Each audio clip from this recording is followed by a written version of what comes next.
Excuse me. Excuse me. It is I, Uruka Sensei, here to teach you. I am not late to class. In fact, I came here right on the 15-minute mark, which means you're not allowed to go home. You're not allowed to go home. You have to stay in class. It's not a bra on my face. These are my glasses. I think you're being glassesist. You're being discriminatory towards my glasses. They're glasses. I don't have human ears, so I can't put the glasses things on the sides of my head. Unless I tape them. Or I get a strap. But sometimes the strap also drops. It's my favorite musical Blue Bear professor. Ah. Thank you. This is the first basic class. Well, basic. I was making my PowerPoint, and this happens every single time, that the more I make the PowerPoint, I keep having to go back and like fill in gaps, because I'm like, wait a minute. But like, if they don't know this, then they don't know that. And then if you don't know this, then you don't know that. And I'm like, we're doing the very, very basics. I decided to just cut my losses. You're not gonna learn anything too complicated. It's gonna be the very, very basic. Cause it's too much. It's too much to go over otherwise. Will you teach us bass clef today? No. We're sticking to the simple stuff. If I add, well, I mean, I have one slide that has it just so you know the difference. But we're not gonna actively look at it. Also, a bit of an oversight. I didn't realize how I would... See, I just have all this stuff in my brain, and I was like, yeah, that makes sense. But then I'm like, wait a minute. You would probably need an example. But I'm like, well, now I'm like, I don't really... Huh. I'll figure it out as I go.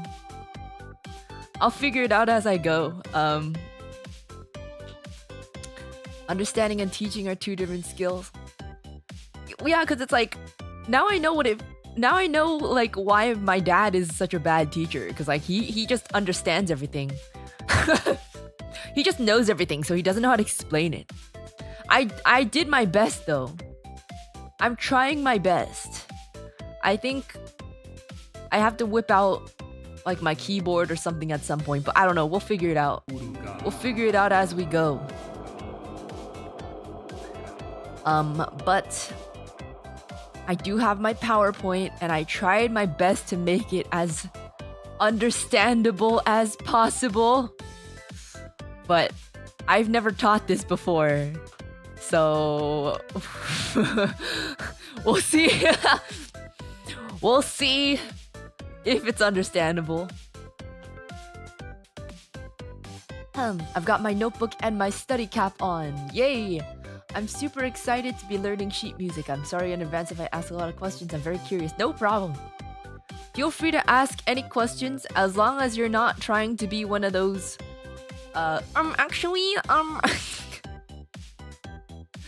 Sometimes people ask questions that they clearly know the answer to, and I'm like, why?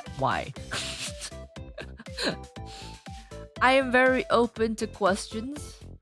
As long as they're not...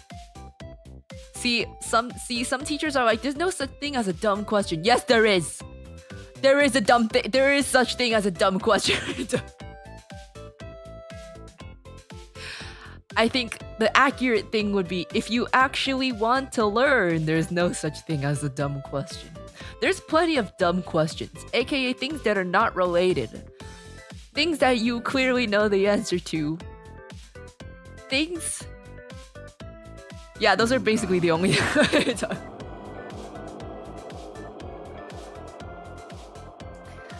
Hi Bear, it's been a bit and I'm at work, but I'd be damned if I didn't catch today's music teaching stream by the best Blue Bear teacher. Hi Steve, I hope it's going good. I hope it's worth I hope it's worth watching while you're at work. Excuse me, is this the human anatomy class? No, you're in the wrong section. The human anatomy class was about 4 months ago. Maybe more. Also, that wasn't even human anatomy. That was Blue Bear anatomy. The hell is human anatomy? Are we gonna learn about how every good boy does fine? Yeah. We are actually gonna learn about that. Yeah. Yeah. Yeah. I'm glad you got a head start. You got a head start. That's always good. The human anatomy teacher got fired.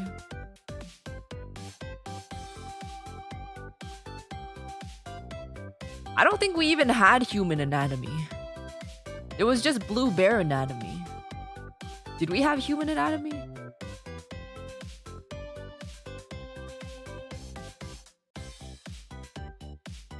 I'm pretty sure it was just Blue Bear anatomy.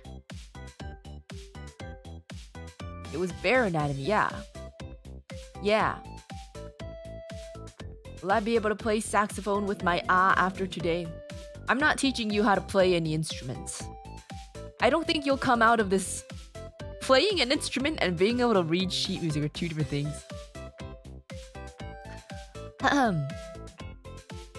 Playing an instrument requires practice. I need to choose my questions carefully then, because I might accidentally ask a dumb question. Me learning music is equivalent to you learning about cars. No, it's okay. If you're actively trying to learn, there's no such thing as a dumb question.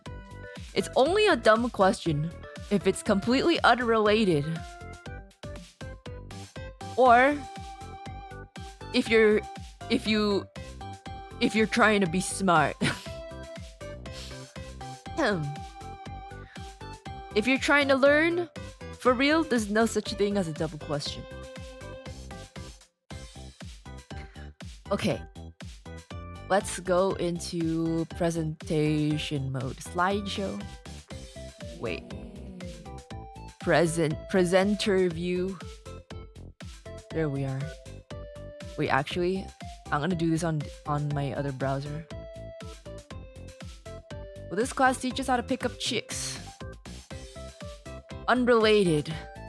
That's a dumb question. Be gone. Unrelated. Okay. So, if you guys have any questions, just feel free to ask. I don't know if I'll be able to get to everyone. There will be a quiz at the end. It'll be an easy quiz though, don't worry. It's not gonna be a hard quiz. Is mayonnaise an instrument? That's not related, but sure, it can be an instrument. It could be. Will we learn any of the music scales? Yes, I'll be touching over, not all of them, but I'll be mentioning.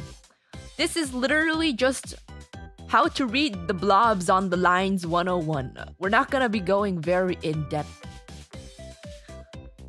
If you're interested in that, I think I kind of covered it in the music theory stream that I did before.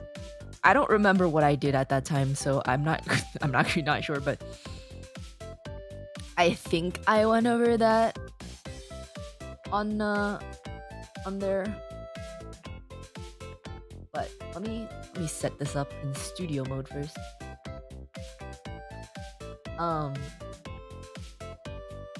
Will you teach us what an arpeggio is? No. We're going to the very, very, very basics, okay? You don't need to know what an arpeggio is if you do not know how to read a quarter note on a line.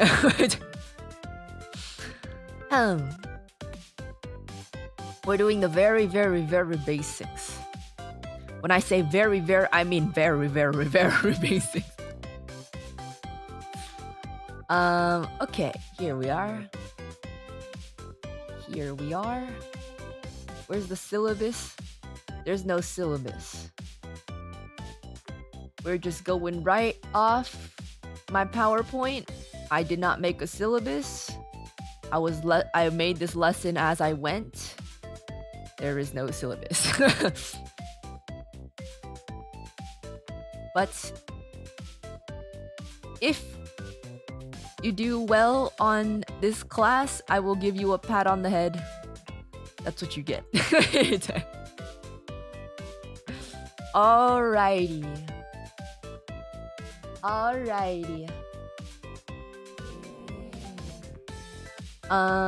It's Uruka. I know how to read sheet music, but it's been a few years, so thanks for the refresher. I got you. I got you. If you already know how to read it, it might be like... It's probably stuff you already know, though. But it's always good to get a refresher. Sometimes even if you know something, it's interesting to see it explained from another person's point of view. Because sometimes you'll be like, huh, I never thought of it that way. Although this is so basic that I don't know if you could even do that. But anyways. Are you gonna give us homework or take homework at the end? I mean, I could. I could. I wasn't going to, but I could. My tummy hurts. Can I be excused from class? Not even joking. My stomach does actually hurt. Well, you can watch. The good thing about online classes is that you can take them while you're sitting on the toilet. So no worries. Are we covering only the human sheet music? Or will we also learn non-human sheet music as well? What is non-human sheet music? Who the fuck asked for homework? That one kid that asks what's the homework for today.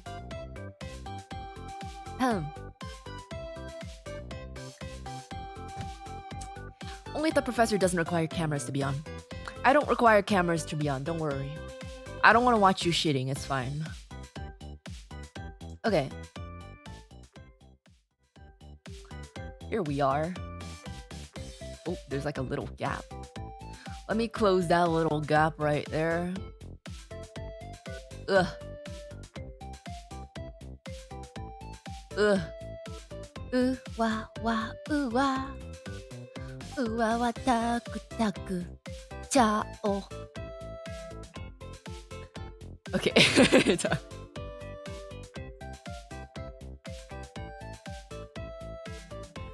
Alright. You get your pens and pencils ready? Again, we are doing this just off the hook, off the chain, whatever you call it. Impromptu. I just got my slides. Maybe I'll pull out my keyboard if I need to, although I don't know if you can even hear it or not. So I don't think it's not even connected to my computer, so you'll just hear it from the speakers. Yeah, I'll pull out the metronome maybe. But yeah, that's what we're gonna do. That's what we're gonna do. You got your pens and pencils ready? Got your pens and pencils ready? Why are your teeth like that? You have a problem with my teeth? You have an issue with my teeth? That's not a relevant question. Detention. Dripel, don't worry, I'll help you with the homework. Yeah, you guys can help each other. As long as you're not straight up copying each other, you can help each other. It's called camaraderie. Yeah. Sensei, what is a pencil or a pen? Irrelevant. How does detention work for an online class? You have to lock yourself in the bathroom. Yeah. Okay. I will not be doing any homework. Maybe that's why you keep repeating grades. Okay. Let's go. Let's go to the first slide now that we've got everyone Now that we got everyone on board and we've already waited for everyone to get their pens and pencils. Well, you need paper too, actually. You need paper too. What's the policy on students dating teachers? That's an irrelevant question. Detention. Detention for you. Okay. Okay. Got your notes app out. It might be a little hard to take notes on the notes app if you want to like draw the things and stuff, but I'll leave your note-taking styles to you. And we'll just go. Here we have a little disclaimer first. Even though it's the super basics, and if you do know how to read sheet music, it'll seem like little baby course, but you have to understand that this is super new. If you've never encountered it before, this is very new, and it can be very overwhelming. So we're doing a very small chunk.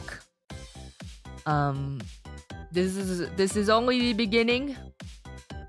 This is only the beginning. And there's a lot more to even just the basic stuff. But we're not gonna go over everything that you need for basic things.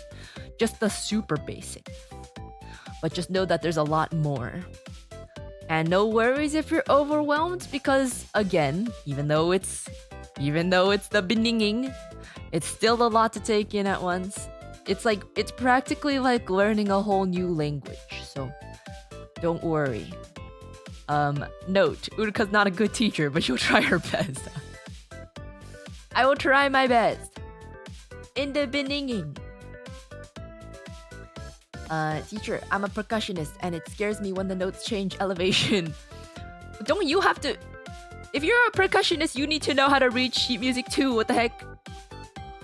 You need to read for like the pitched instruments. The marimba and the vibraphone and the glockenspiel. Don't you know how to read? Don't you need to read the sheet music for those? Also, even in just the ones that go boom boom boom, those ones change elevation too. No, you just whack things. No, man, dude, percussion isn't just whacking things. They have, like when in elementary school music class, you know, when you play the like xylophones and stuff. You gotta be able to read the sheet music to play the xylophones too. Those are percussion too. So just because you're a percussionist doesn't mean that you don't need to read the sheet music. Wait, the glockenspiel is an actual instrument? Yes. Yes, it is. Glockenspiel, xylophone, marimba. Those are all percussion instruments. Okay. Miss Uruka, serious question. Should I be at my piano? You can be. I don't really know. Like, you don't have to be, but you can be. Hi, Sensei Uruka. Hello. Welcome. If you're late to class, sit down, get your pen and pencils and papers out. Notebooks as well. Yeah. And you can show me your notes afterwards as well if you want to. Okay. So the first thing that we're gonna be going over is just basic rhythms. Because I feel like rhythms is probably easier than the notes. So I think we're gonna look at the rhythms first. Hi teacher, will I be able to read the notes on your spacebar from your keycap set after this class? Probably. I kind of forgot what it looks like, but probably, yeah. I think so. You should be able to. Although I did forget what it looks like. So we're gonna be looking at rhythm. Because, fun fact, I got my little transitions. You see that? Look at, do you see that? Whoa. Whoa. Whoa. Whoa. Fun fact, a lot of the times when I'm blocking stuff. A lot of the times when I am sight reading, I'm actually not paying the most attention to the notes. And I can I'll elaborate further the farther we go. I'll elaborate more the farther we go, but basically when I'm sight reading, I'm actually paying very little attention to each individual note. Rhythm is actually like one of the more important things. As long as you have the key signature, which we will go over later, and you can see the rhythms, that is the most important thing. Okay, so the first thing we need to know before we even get into what these you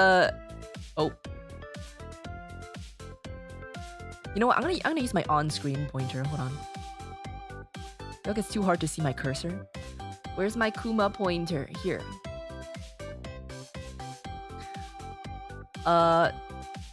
Before we even get into what all these like little shapes mean, we have to see what BPM is. BPM is beats per minute. Whoa. Can I get a ooh, ah? Whoa, that's so cool. The length of one beat is determined by the beats per minute.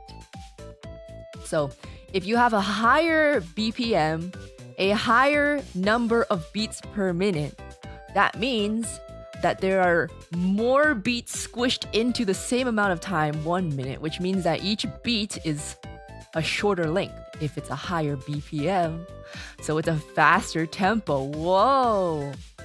Wow. If you don't know what tempo is, it's literally just, it's kind of just another name for BPM. It's like how fast or slow you play something. So this is a higher BPM. Uruka's dancing faster. That's a higher BPM. This is a lower BPM. Uruka's dancing slower. Wow. So when we notate the BPM, sometimes it's written just straight up. Again, I will go over this later. Sometimes it's literally just written in there, 60, or just whatever number. Sometimes they write the musical descriptor words. Sometimes, okay, pretend this isn't here. Sometimes it just does that. And you kind of just have to know what they are. Presto is relatively fast. Or like pretty fast. So sometimes they don't give you the number. Sometimes they have the word. And if you don't know what the word is, you Google it. So that's the super basic in order to even get what a beat is. So now that we know that, can you tell me? There are 60 seconds in a minute. So what BPM is the ticking of a clock? If we use the ticking of a clock as a metronome, what's the BPM of a clock? 60. Good job. Why would it be 120? Why would it be 100? Where did you get 100? It's 60. Because it's 60 beats per minute, 60 seconds per minute, 60 beats per minute. It might seem obvious, but a lot of people learn what BPM is and they don't realize the correlation between like the tempo and what it actually means. So even though it sounds obvious, I put it in here because sometimes it's not obvious.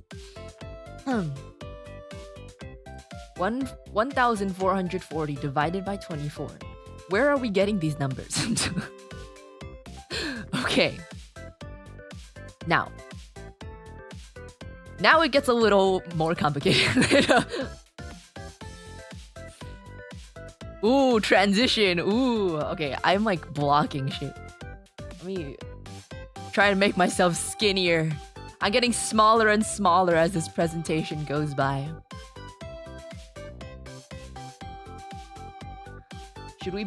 Okay, I'll hold Kuma over here. Yeah. I'll hold Kuma over here. Okay. Not math. This is very basic math, man. This is very basic math. This class is already going off the rails. No, it's not that complicated, I promise. I promise it's not that complicated. Let me move my donation alert somewhere. Over here. Is there a standard BPM or a common one? A common one is... I mean, there is, but like it really depends. It really depends on what the song is, but a very common BPM is 120, at least in like pop songs and stuff. 120 is a very common BPM. But it kind of depends.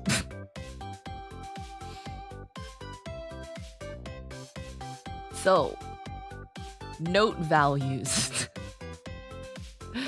Note values. Wait, I forgot. I moved this part from the other slide, so ignore this. This is the same thing. Okay. So, why is it covered by my chat thing? Okay, wait. Let me just... I guess we're just gonna have an awkward black bar at the bottom because this is blocked. This looks so bad. Okay, don't worry about it. It's part of the presentation. The way to read this is basically, if it's fatter, if it's fatter, it's a longer value. Okay? This big fat boy over here is a whole note. And it's 4 beats. Wow. These ones are a little skinnier. Yeah, these are the Star Knights. 4 beats, okay? The fat one, big fat one is 4 beats. These ones are not as fat. These ones are half notes. These are 2 beats. Then it keeps dividing into 2, into 2, into 2. This is kind of our home base. Usually, this is just like the common note, okay? This is the common note value, a quarter note. It looks like a little like tadpole or something. I don't know.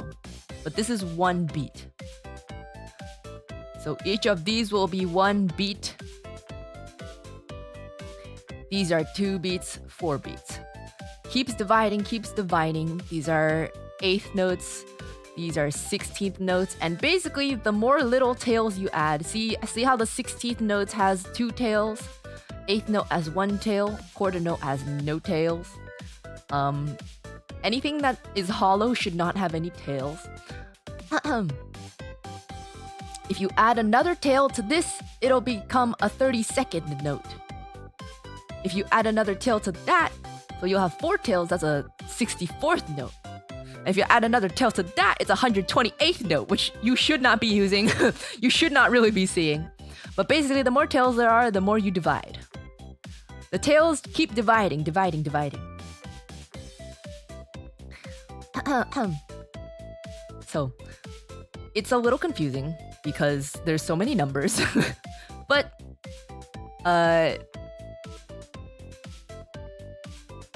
it's basically, it just depends on what you're going, like, relatively by. The reason why, it's 1 quarter note, but it's 1 beat is because, okay, it's hard to explain, but like, don't worry too much about the math. Just know, that it just keeps dividing, dividing, dividing in halves. Quarter note is 1/4 of a whole note. Wow. 16th note is 1/16 of a whole note. Wow. That's kind of insane. And just so you know, the most common time signature, which we will also get into later. Time signature means that there are 4 beats. 4 beats per measure. And I do not know how to tell you what that means. But that basically just means this will take up the whole entire measure. This could also take up the whole entire measure. This could take up the whole entire measure. These are all the same lengths that they take up.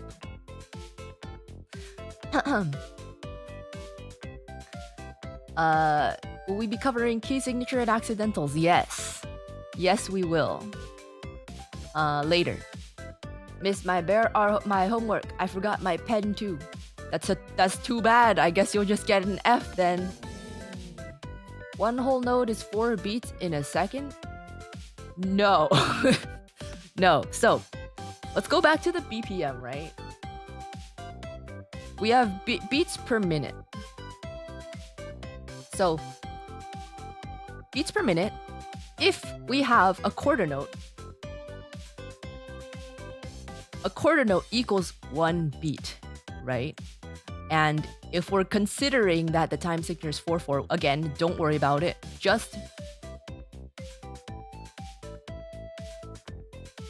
don't worry about it.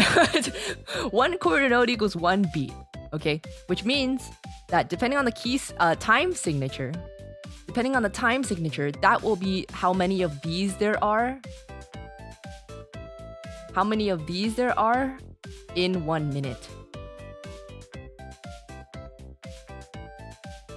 So, if we're going by the metronome of a clock, 60 beats per minute, there will be 60 of these in a minute, and each one of them is equally spaced out within the minute.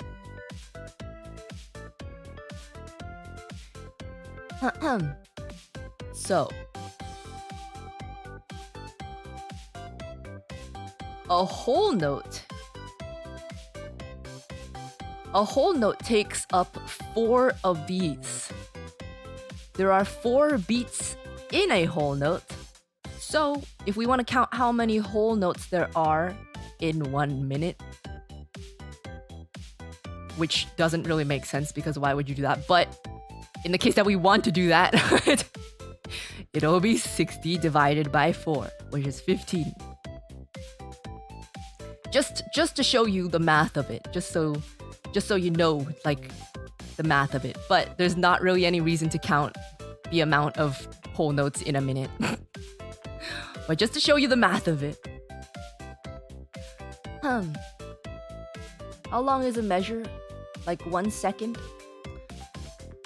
How long a measure is depends on the time signature and the BPM.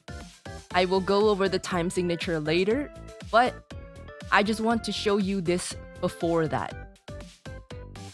Don't worry about what the time signature is right now.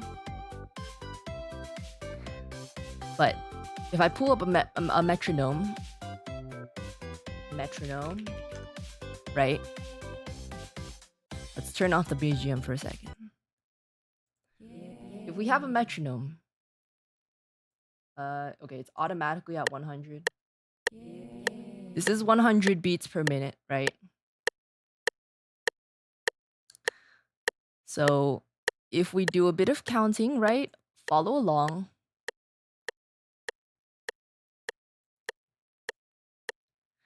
One, two, three, four. 1, 2, 3, 4. 1, 2, 3, 4. 1 and 2 and 3 and 4 and I can't move the pointer fast enough, but 1E and a 2E and a 3E and a 4E and a... That's basically how it works. Do you understand that? Let's try again. 1, 2, 3, 4. 1, 2, 3, 4. 1, 2, 3, 4. 1 and 2 and 3 and 4 and 1E and a 2E and a 3E and a 4E and a... That's how you divide. And it depends on what the BPM is. So if we make the BPM higher, it'll be faster.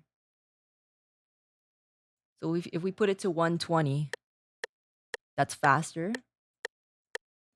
1, 2, 3, 4. 1, 2, 3, 4. 1, 2, 3, 4. 1 and 2 and 3 and 4 and 1E and a 2E and a 3E and a 4E and a...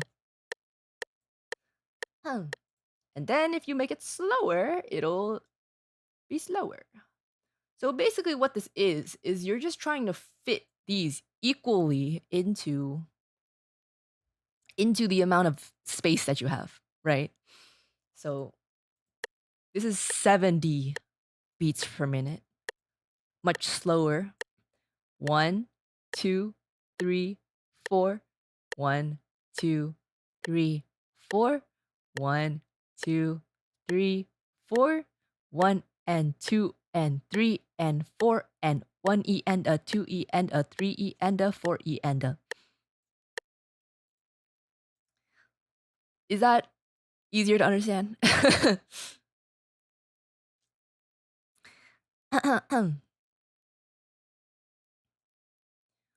4E and a. Yeah, that's how you count the 16th notes.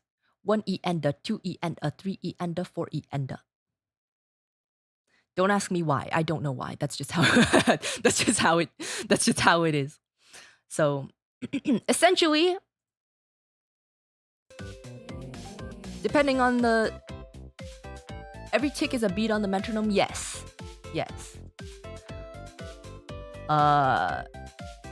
There's a lot of different things to it, but don't worry about that. Just that's how you should think about it. One tick is one beat on the metronome. Basically, you're trying to fit those notes into the corresponding beat. Basically, yes. Each of these will be one tick on the metronome. And then everything else, you're just mathing it out, okay? You're just mathing it out. They should be equally spaced out, depending on how slow or how fast the BPM is. Is that, like, kind of understandable?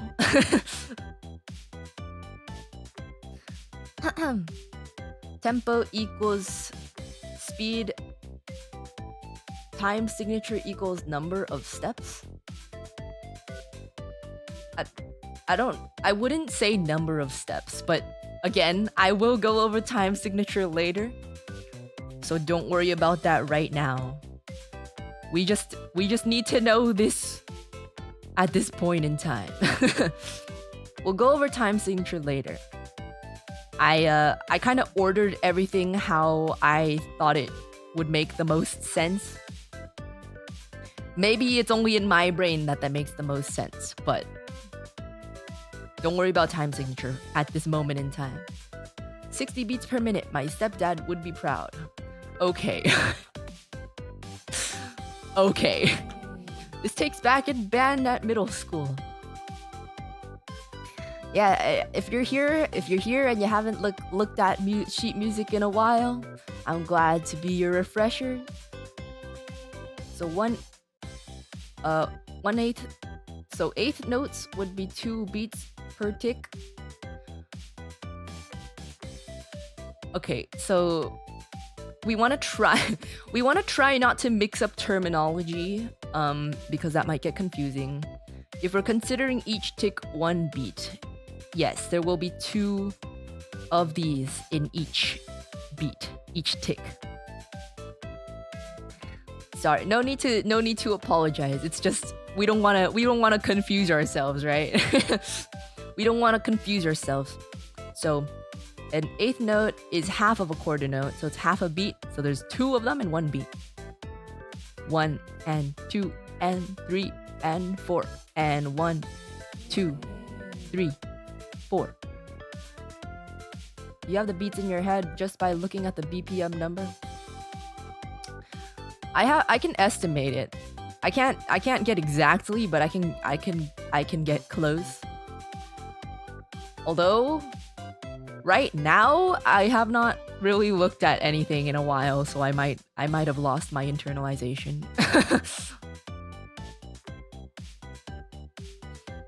But there's tricks to kind of remembering the estimate. Kind of just remembering songs that correlate to the BPM so that you can kind of estimate correctly. Okay. Now, this is just slightly more complicated, but it's really not that hard. You might notice that every single one of these are even numbers, and they kind of split off very nicely, right? They split off very nicely. Now, you may be thinking, what if we want like an odd number? Okay, I guess 1 is an odd number, but what if we want like 3 beats or something like that? Well,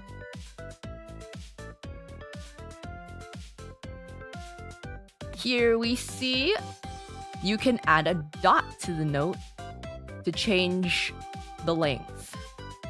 We're not really changing the length because it's like a whole different value, but just for the sake of this, just think of the dot as like a modifier, okay? Not a not a 1/3 note. There are triplets. I am not going over triplets because I think it's already a lot right now. It's not a 1/3 note.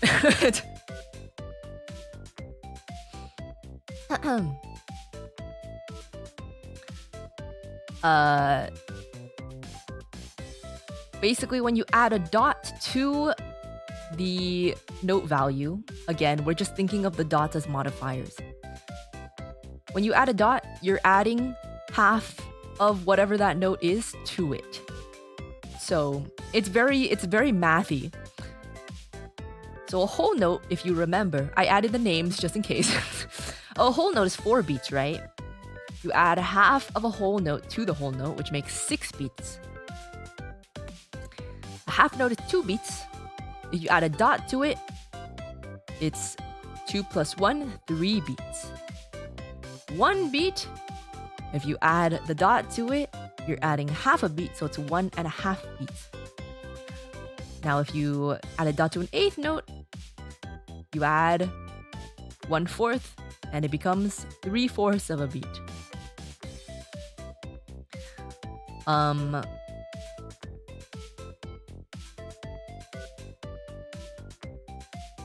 Okay, it might be it might be kind of hard for me to demonstrate what this sounds like, but I'll try my best. I'll try my best. I just realized it kind of doesn't make sense unless I add. Okay.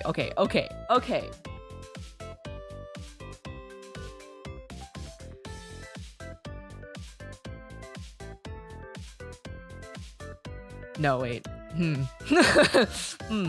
Okay. You know what? I'll worry about that later. You can just remember this for now. I'll worry about that later. So in math terms, x plus x over 2 equals dot beat. Basically, yes. TA's in chat, please help. My TA is Kuma. Kuma's mute. Kuma is mute.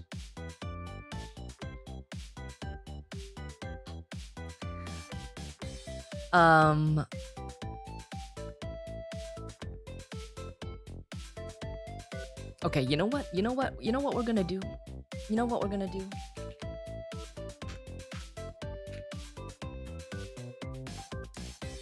Let's try this.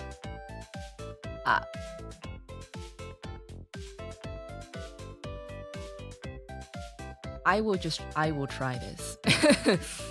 Let's see.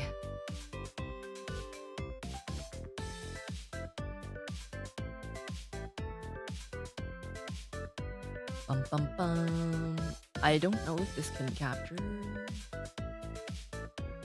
Okay, it's not capturing that. Let me just use the window capture.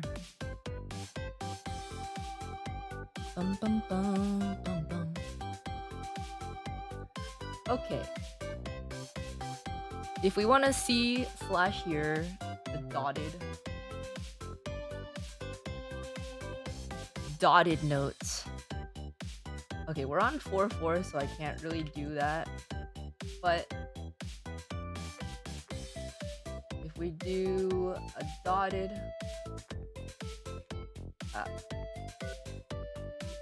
as you can see, it has made a rest.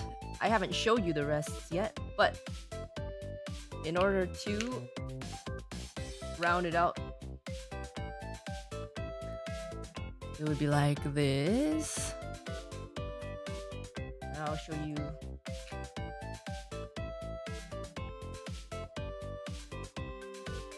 One of these.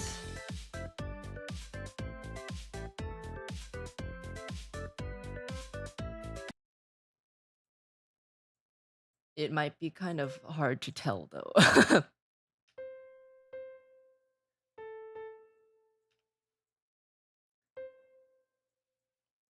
It doesn't really.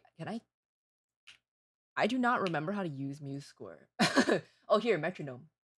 Okay, metronome.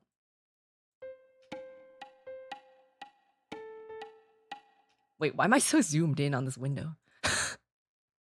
Why am I so zoomed in on this window? There we go. I got a metronome on MuseScore.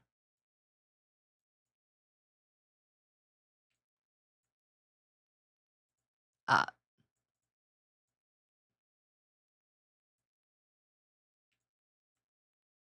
Uh. Uh. Uh. Uh. Okay. There we are. There we are. Okay. Okay. Okay. So just in case you didn't hear that, this is what this sounds like. So if we recall, go back here. A dotted quarter note is 1.5 beats, which leaves another half beat, which is why I put this here so you can actually tell what's going on. Otherwise, you would not be able to tell. This is a dotted eighth note, which is 3/4 of BB. Habibi. 3/4 of a beat.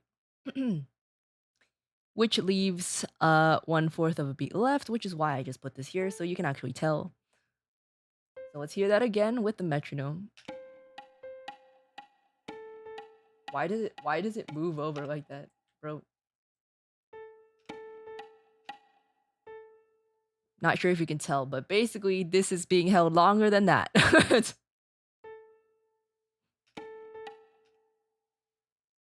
You can hear the difference, right?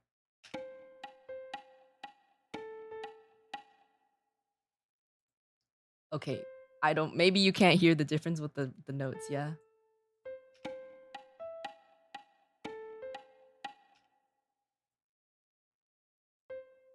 Yeah. But again, at this point in time, no need to worry about specifics. We're just kind of getting all the information in, right? We're just getting all the information and like trying to internalize. Maybe at lower BPM. Dude, sometimes that does not help. I don't know if it would help to have a lower BPM, but let's see. No.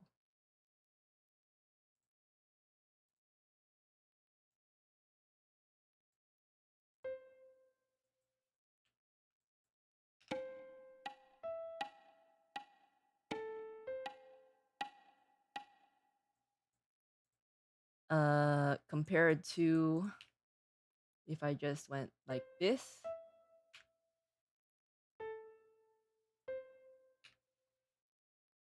We can just do a comparison real quick. Compared to this. And this. Compared to this. These are even, these are not. Does that kind of make sense? Maybe I can put this next to here. You can hear it right next to each other. Ah, where did the other one go?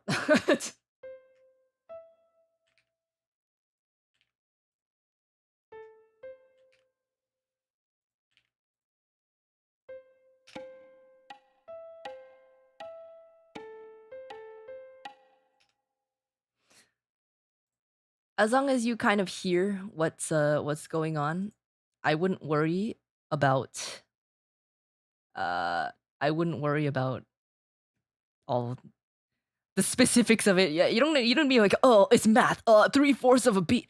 Don't worry about it. It's like, 3/4 of a beat. 1.5 beats.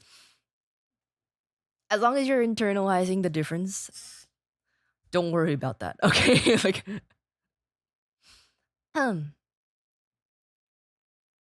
just hold it slightly longer. Like if you divide it, uh, oh, you know what would be good?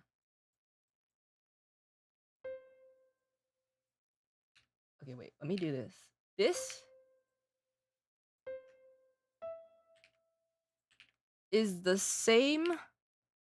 Well, it's not the same, but like for our purposes, I don't know if this makes it more or less confusing, but these three notes are the same. If you combine them together, they're the same value as this, right? This contains it. This happens the same in the same time as this.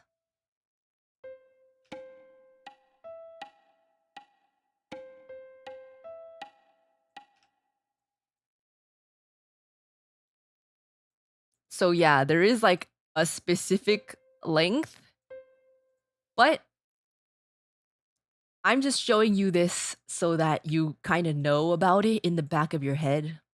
Again, we are looking at the very, very basics. I'm kind of just showing you this so that you have it in the back of your head. But if you want to see a whole note,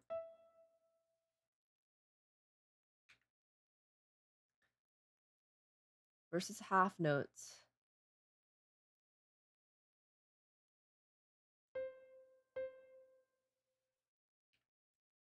These are okay.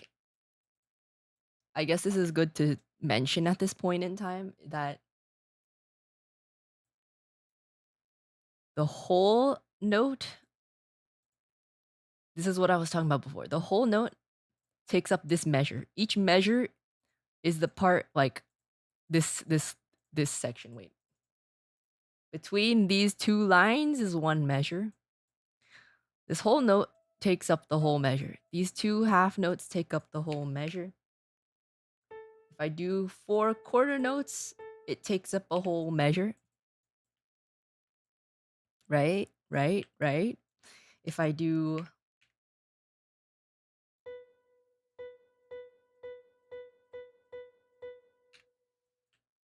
eighth notes, it takes up a whole measure. Yeah.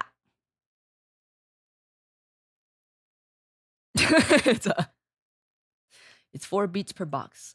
Depending on the time this is the most common time signature. I'm just using this one because we will get back to the time signature. But we're just internalizing these different note values right now, yeah? We're just gonna internalize this. We're gonna keep it in a compartment in the back of our heads, and we're gonna come back to it. Oh wait, let me get my BGM so it's not awkward. Okay. Now, I also want to show you the rests.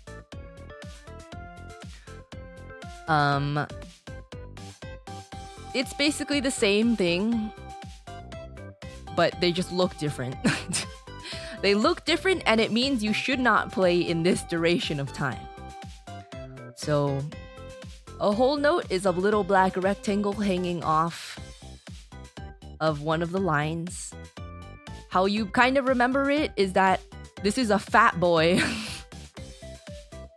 This is a fat boy, and he can't hang on to the line, so he's dangling off of it.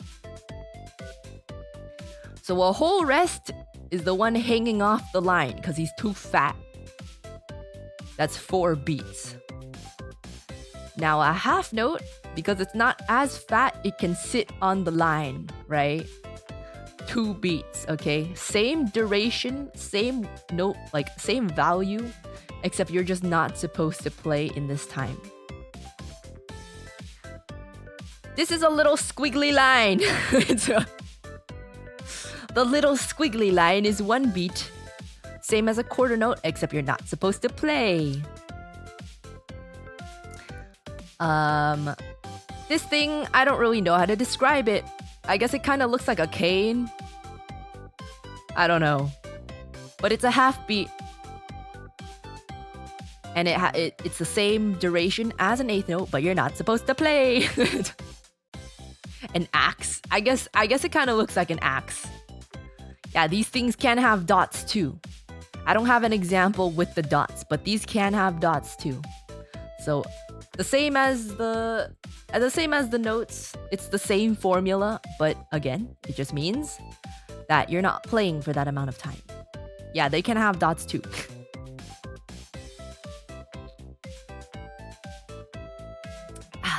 The 2 and 4 beat rests look awfully similar. Once you see them enough, it's like pretty obvious. And like contextually, it's pretty obvious as well. Because you have to remember that within one measure, again, the 2 lines before and after one segment, within one measure, there can only be there's a set amount of beats there can be in the measure. So like, this will only appear in certain contexts. This will only appear in certain contexts. So on their own, it could be hard to see, but contextually, it's pretty easy to figure out. Unless the person who wrote the sheet music is a douche.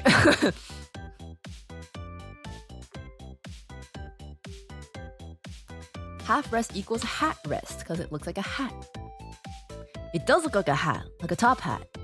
So true, so true. We need to feel how much empty space there is in the measure. Well, like, I mean, if you see all these, and you know the time signature, 4/4, again, we're using 4/4 because it's the most common one and the simplest. We know that it's 4/4, so these can't possibly be half rests. These cannot possibly be half rests. If there's nothing else happening in here, even if they look similar, there's no possible way this could be a half rest. Similarly, if we have this here, if we have a half note here, and we know that we're in 4/4 and there's 4 beats per measure, sure, this might look like a whole rest, but there's no possible way this could be a whole rest if we're in 4/4 and there's 4 beats in this measure, because this note over here is already taking up 2 beats of the measure, which means there's only 2 beats left. So your eyes might glaze over it. Like, they might look similar, but if you look within the 2 lines over here, contextually, there's no possible way for this to be a whole rest. There's no possible way for this to be a half rest. So it might sound, it might look very similar, but it's pretty self-explanatory usually. Until you get into like some really confusing confusing time signatures. Until you get into very confusing time signatures, it's not really that much of a problem.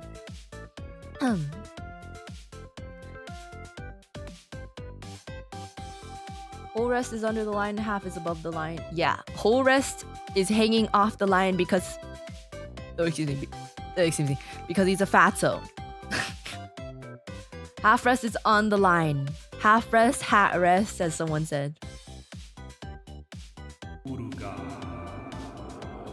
Okay. So that is basically, for now, we are going to leave rhythms for that.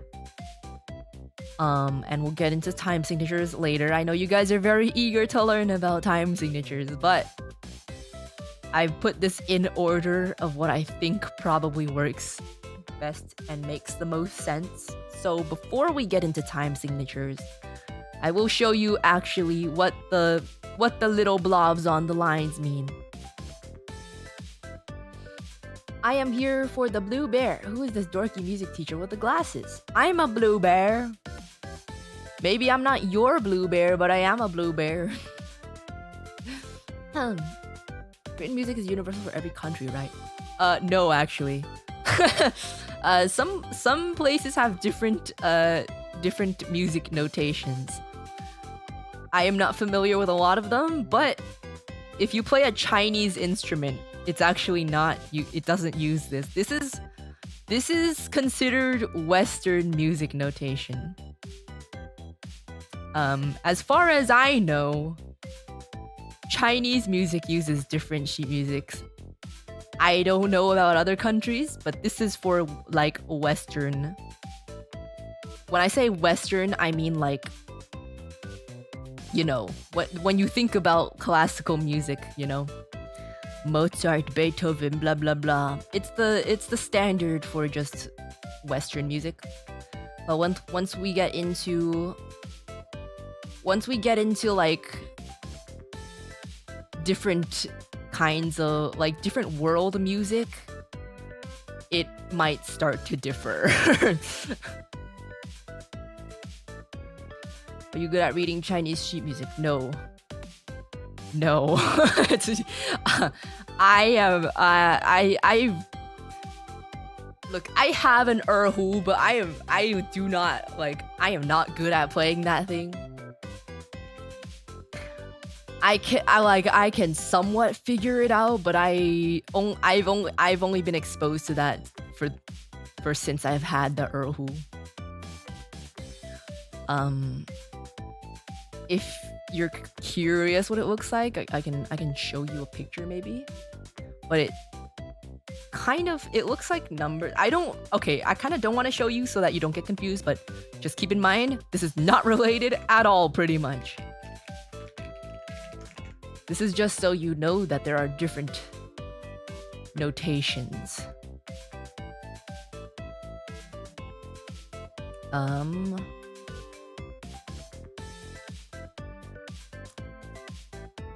Like this, I kind of don't fucking know how to read. But just as an example, this is not part of the lesson. This is a completely different different, what do you call it? This is a completely different style of sheet music.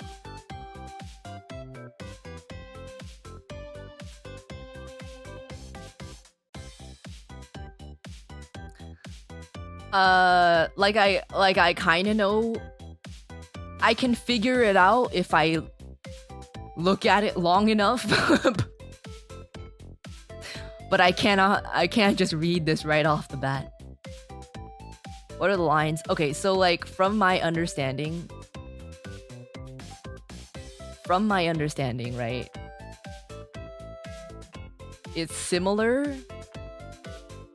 So like these lines mean that it's a shorter note length, I think. The dots also, I think, mean a similar thing as the dots. So there's 3 lines here, which means this is shorter as well. Yeah. I can kind of guess, but I don't know. So there's a time signature here. 2/4, which means there's two beats in a measure. Yeah. So this would be a dotted quarter, and then one line underneath would be an 8th note. This is a dotted quarter, and then these are 2 16th notes. So like, if I look really closely, I can like decipher, but I can't read it. Like, I can't really read it right off the bat. The numbers mean the interval. So you can see that 1 equals D. D is the note. So we're in the scale of D. So that means this is D. 5 is A. 3 is F sharp. 6 is whatever the 6th is, B. Yeah, I can eventually put it together, but I can't just read it. Like, I can't just sight read this. So it's like I can make sense of it, but it's not what I'm used to seeing. Anyways, you don't need to know that. That is completely different. Okay.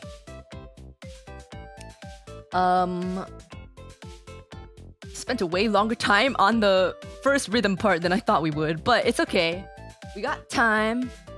The next thing we're gonna go to, we're gonna send the rhythm information to the back of our heads, right? Now we are going to look at how do we figure out what notes they are, like what the hell is on these lines? What even are these lines in the first place? The funny thing is that is still using some Western notation with piano and fortissimo signs under it. Yeah, I don't know if that's like a modern thing or what, but yes. It's not completely unreadable is the thing. These lines, these 5 lines that we see, where's my pointer? There will always be 5 lines, no matter what. It's called the staff, or the stave if you're not American, I guess. I don't remember which countries say stave, but in America we call it the staff. There will always be 5 lines, no matter what. If you do not see 5 lines, that is a printing error. There is always 5 lines.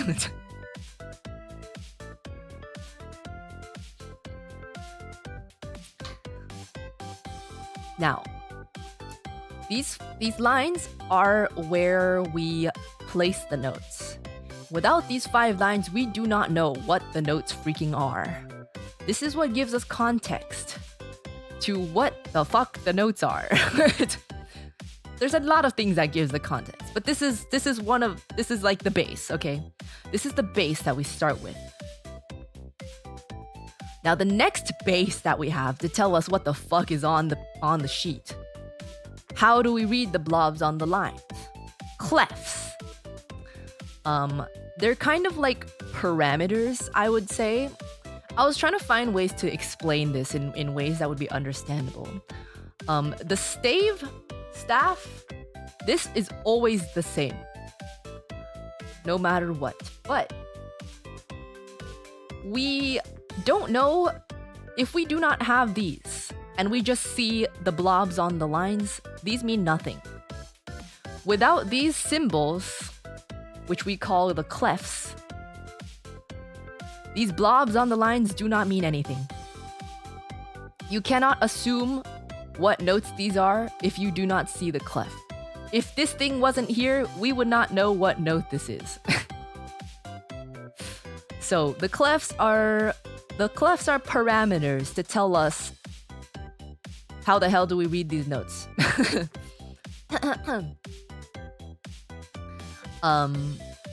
These are all the clefs that I'm aware of. I don't think there are other ones. You do not need to know these ones unless you play a strange instrument. Okay, I say strange, but I play one of them. These ones are the most common. Treble and bass are the most common ones. These are all the same note, yes. These are all the same note on the same octave. I turn on my piano, and you're gonna hear this through my speaker because I don't have it plugged in. Which one's middle C? I forgot. There we go. Look, this is this note. Is it noise canceling out? I can't even tell. Let me turn off my denoise.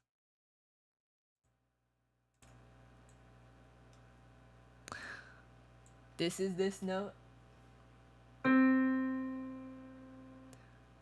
This is this note.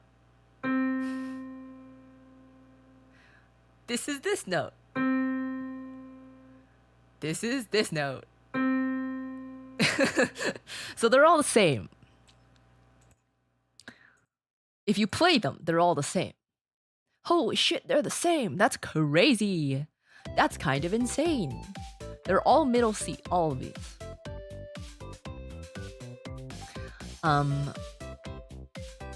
Yeah, it's supposed to be all the same. If you were thinking you have hearing problems, no, you don't. These are all the same note. So whole notes are the same no matter what. No. That's no. It's don't mind the fact that they're whole notes. It's the placement. It's the placement of the notes, right? So this note, even though it's down here on the staff. So, okay, let me just, for context, the lower you are on the staff, usually, the lower the notes are. And as you get higher, the notes get higher and higher.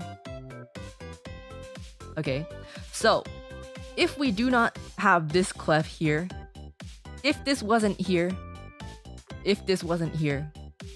this and this are very far away, right? You would assume that this is very low and this is very high. But because we put the clefs in place, we realize that these are all the same notes. It tells you your starting point. It tells you the parameter in which you're supposed to read. So if they're all in the same place, they will be different notes. Let me pull up my Muse score. If we're all in the same place and we have different clefs, we have, okay, let's put a bass clef here. Let's put an alto clef here. Put a tenor clef here. Don't even mind the fact that those were whole notes, okay? It could be any sort of rhythm. The rhythm does not have anything to do with the note, like which note it is. So if we place this here, let's just choose this, okay? And we put the same one on every single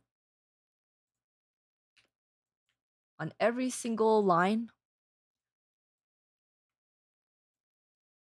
These are, my window is so large. These are all different notes. Listen to this. Oh wait, you can't hear.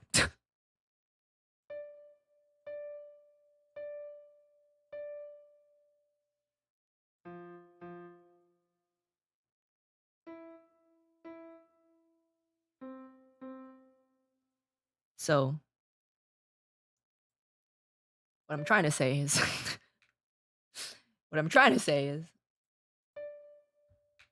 I'm trying to turn this into a whole note. It's not okay. Even though they are on the same spot, even though they're all on the same spot, because of the clefs, they're all different notes. Okay, we do not need the metronome here. Make the BPM faster so you can hear it easier.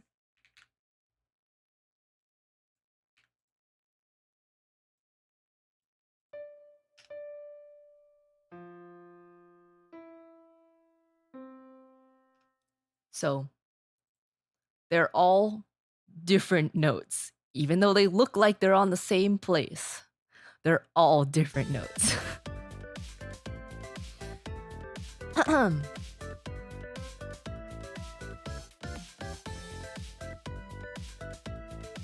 Alright, but then why is the reference point C is in a different place each time? What do you mean by that? Sorry, what do you mean by that? Like, what?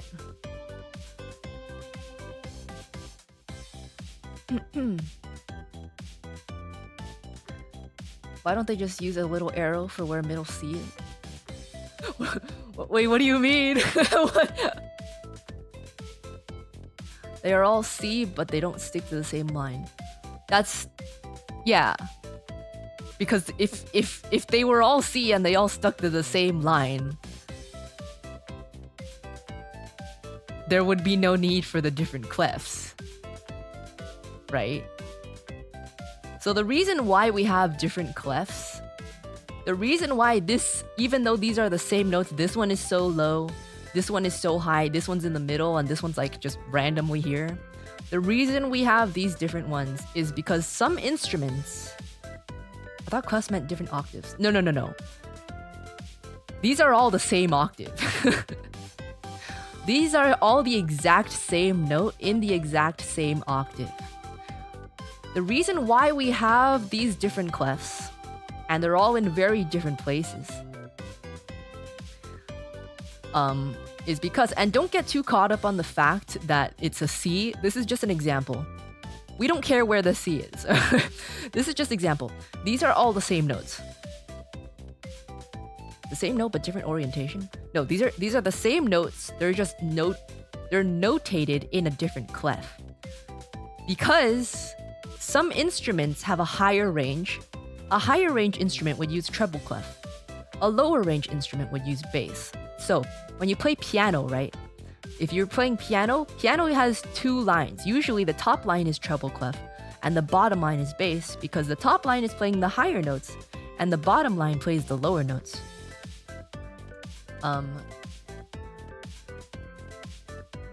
So, depending on what instrument you play,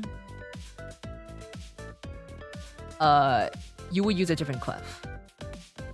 So, it's kind of just a range indicator because actually I have a slide later to show you. I have a slide later to show you.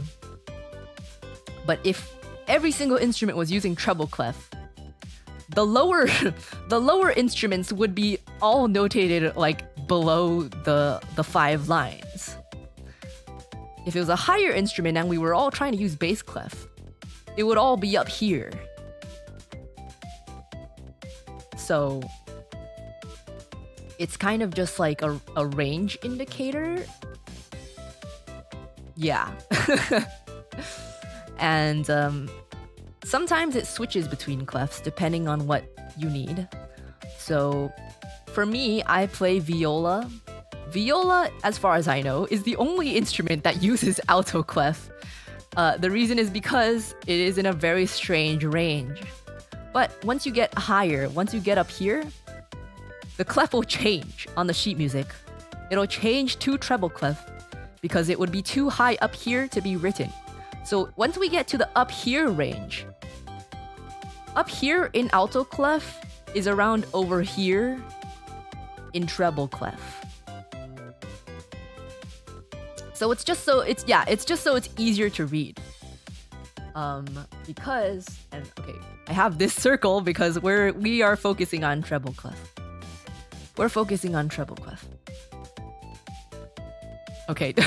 So my little turtle spin. Let me find the slide that explains this.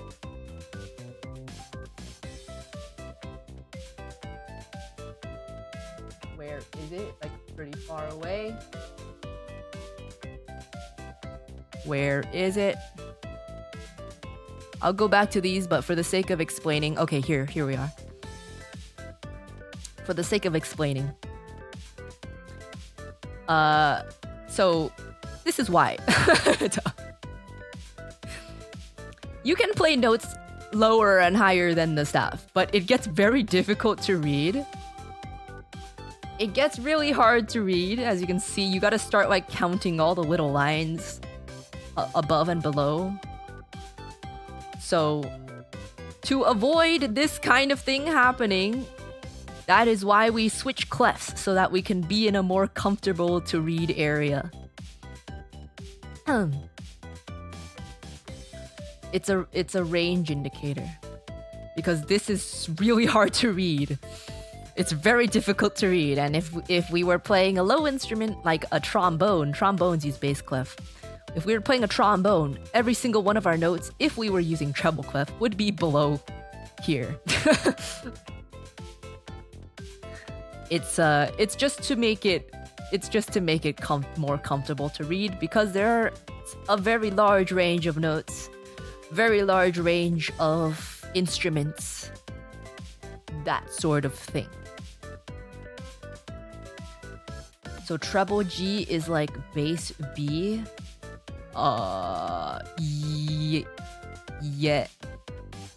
Yes, but for the framing in your mind, it's not the best to think of it that way. It's not the best to think of it that way. It's better to just think of them as completely separate entities.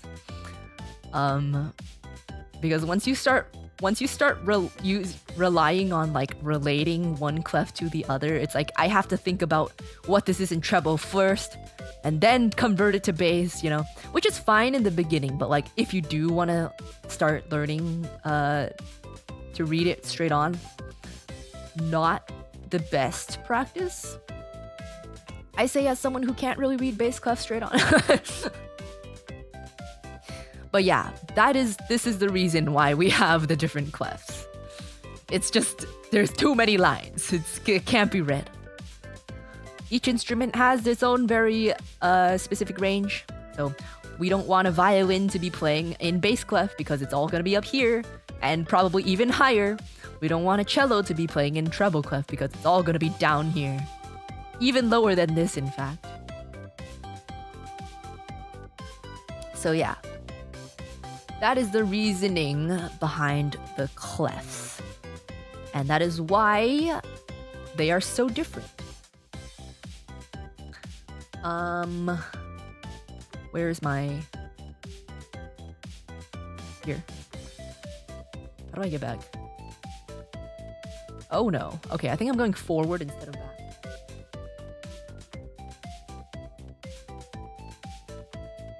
Ah. Okay, here's where we were.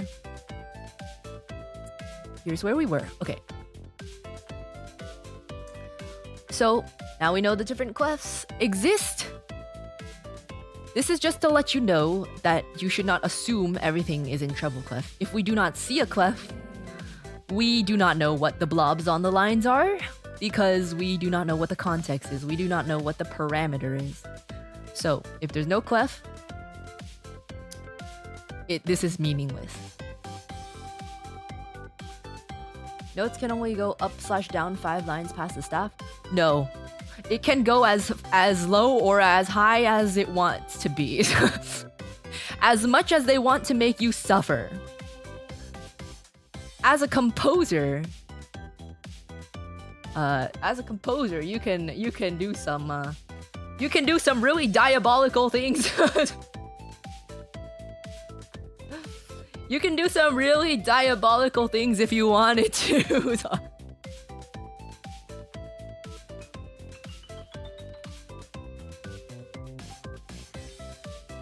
But that's not very nice. That's not very nice, is it?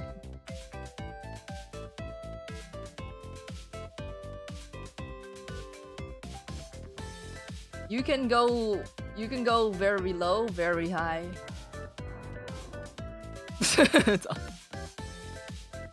But you probably can't read this because what the fuck is that, right? Like, what the hell is that? What the hell is that?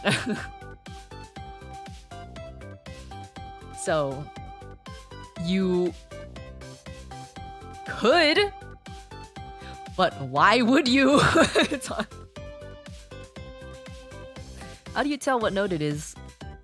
Is what key then if it's that high?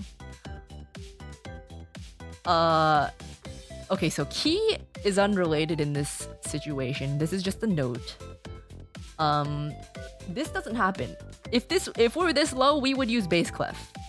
This is the reason why we need bass clef, is because we don't want to be reading down here. We don't want to be reading down here. For the higher ones, treble clef, okay. For treble clef, okay, I'm not a piano player, so I don't know. But usually, for anything that's higher than like, this is like G or something. For anything that's higher than this, honestly, even higher than this, they would use an octave indicator, which is like,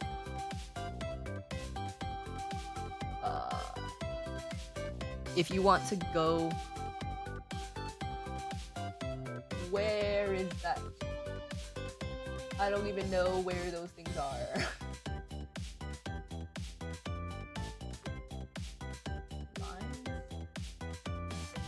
Oh yeah.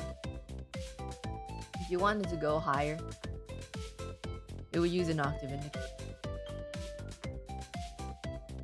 This just means this symbol tells you that this note should be 1 octave higher than it actually is.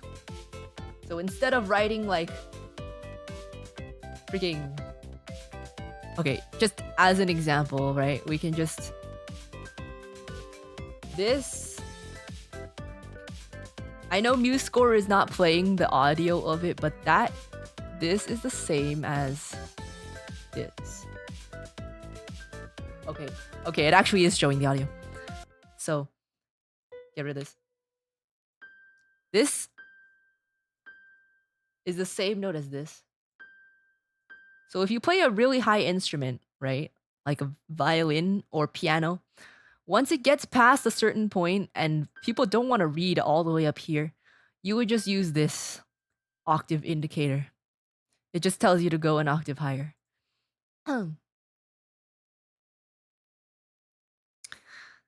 Yeah. Good question. Okay.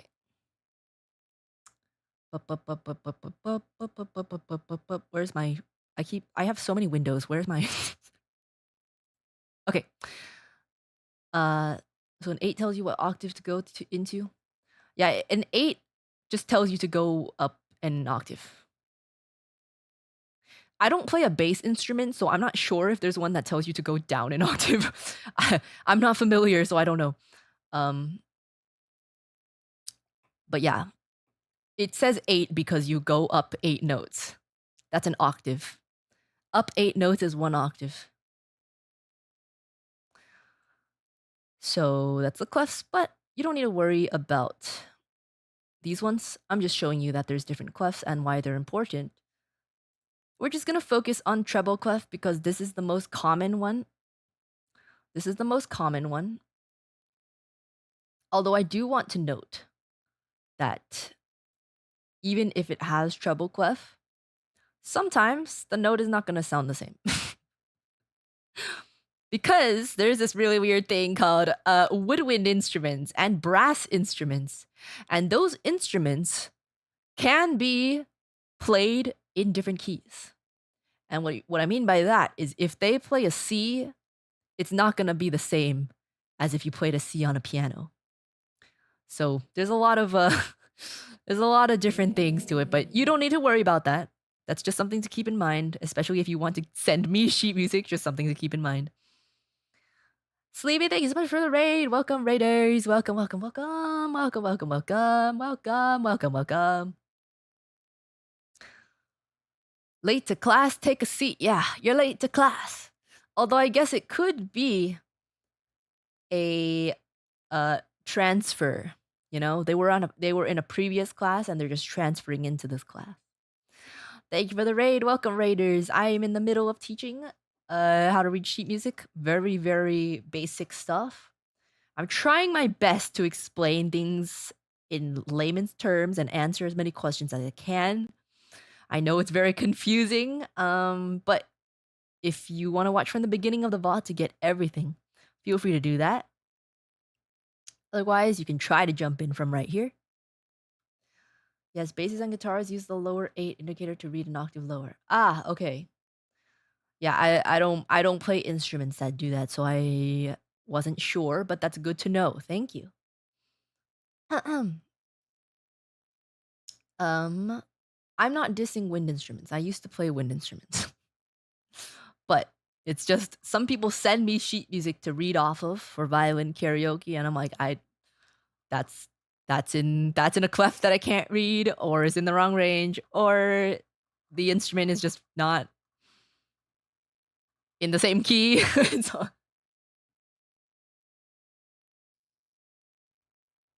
So just so you know, that you play guitar too, Miss Uruka. When I play guitar, I read off of tabs.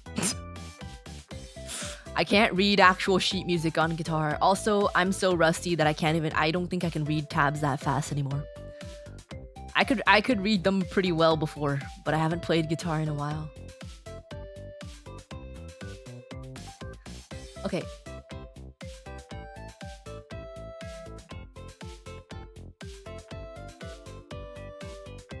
My spinning turtle. Sorry.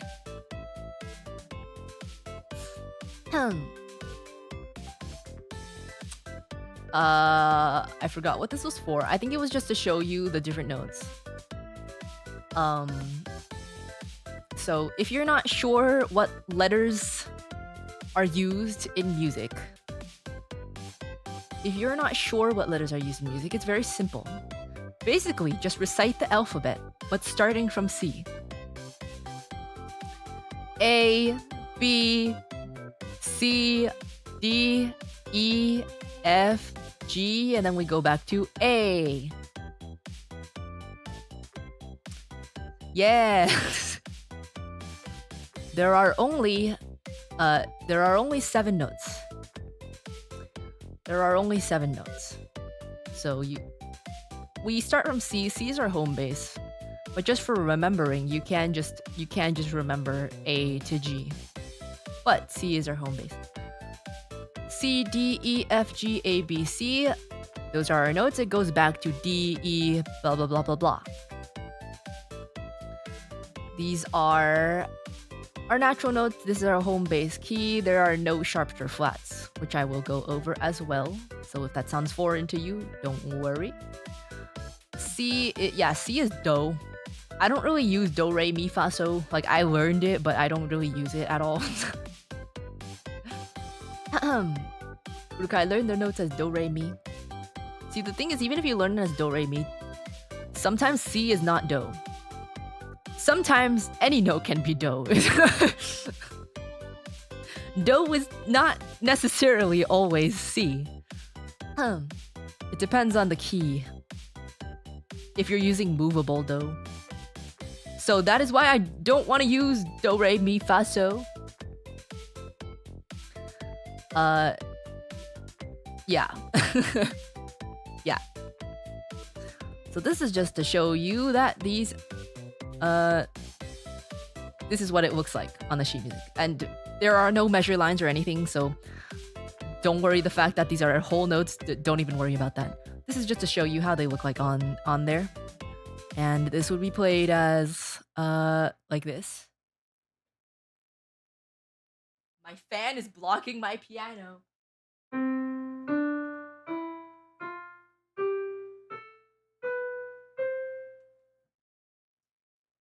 Essentially, the lower you are on the staff, the lower the note is. As you go higher, the notes get higher. Yeah. And okay, again, there are so many things that go with this, and I feel like you have to learn the basics before coming back and learning more about them. But just so you know, the spaces between each note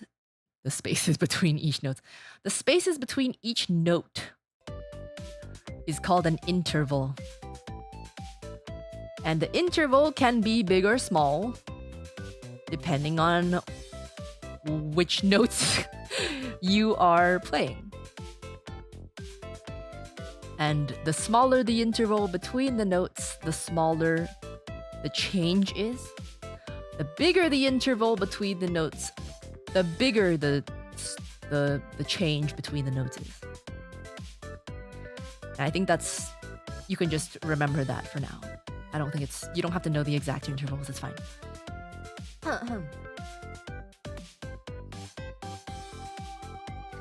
So if the song is in C major, this is how we read it? Yes. Yes. Kind of. This doesn't have a time signature or like measure markings or anything. But sure. There are no sharps or flats in a C major scale. This is our home base. This is our favorite scale because it's the easiest one to read.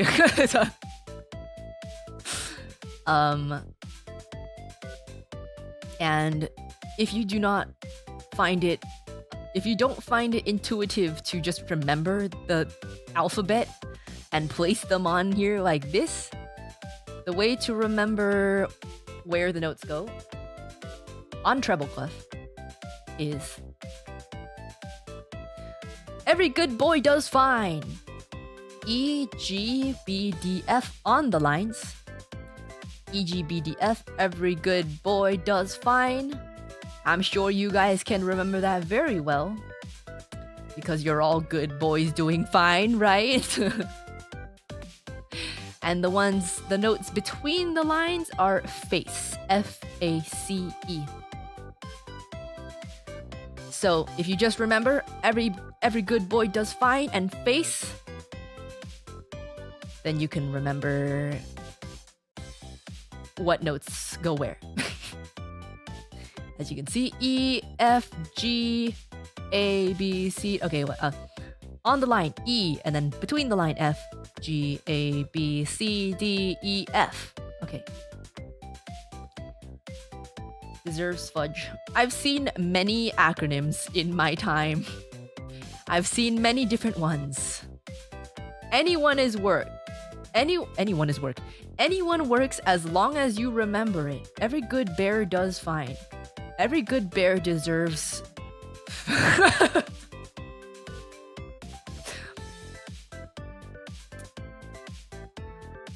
Whatever helps you. Whatever helps you remember. Fruit. Yeah. Every good bear deserves fruit. Whatever helps you remember. Whatever helps you remember where the notes go is fine. You don't need to use one specific acronym. Every good boy does fine.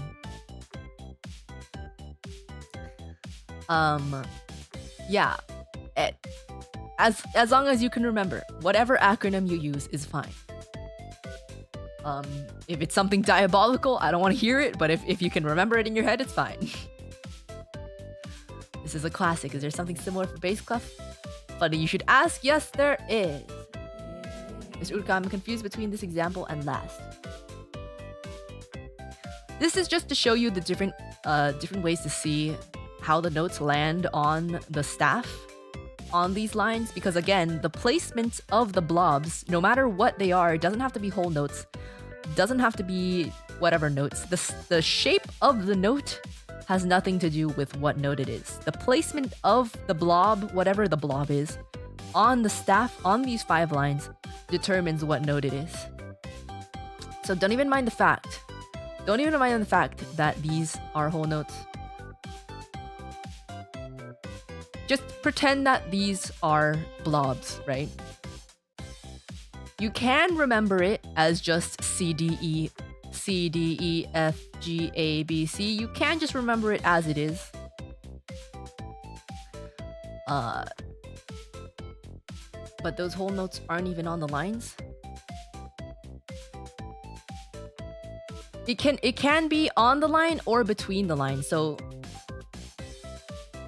this acronym is to show you the notes that are on the lines, and then this acronym is to show you the notes that are between the lines.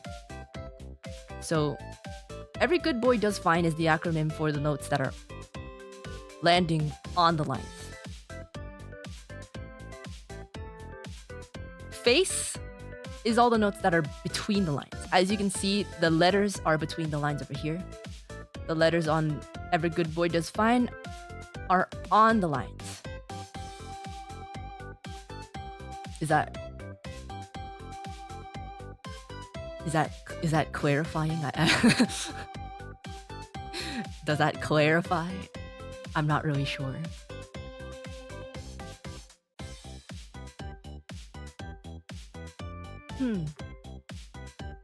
Okay, so no matter what, if I put note in the position of E, G, B, D, F, or F, A, C, E, then they will mean that key. We're not really talking about key right now. This is just the placement of the notes. Yes, these will be here no matter what. They might be slightly modified depending on the key, but the natural notes over here will be here no matter what. This is not the key. Isn't E, G, B, D, F, and face mean keys? No. These are the placement of the notes. The key is like C major. So the reason why we're not hitting any of these on the piano, right? On the piano, The reason why we're not hitting any of the black keys. Okay, let me clarify. Keys on the piano mean the individual buttons, quote unquote buttons, right? But you don't call the notes a key. It might be a bit confusing, but you don't call the notes a key. It's only called a key if you're like physically talking about the physical button, or I don't even know what you call this. The physical key on the piano. That's the only time you would call them keys. If we're speaking in sheet music, that would not be a key. Never heard them called buttons. Like, now that I think about it, I don't even know what to call them. Like, they're kind of buttons, I don't know.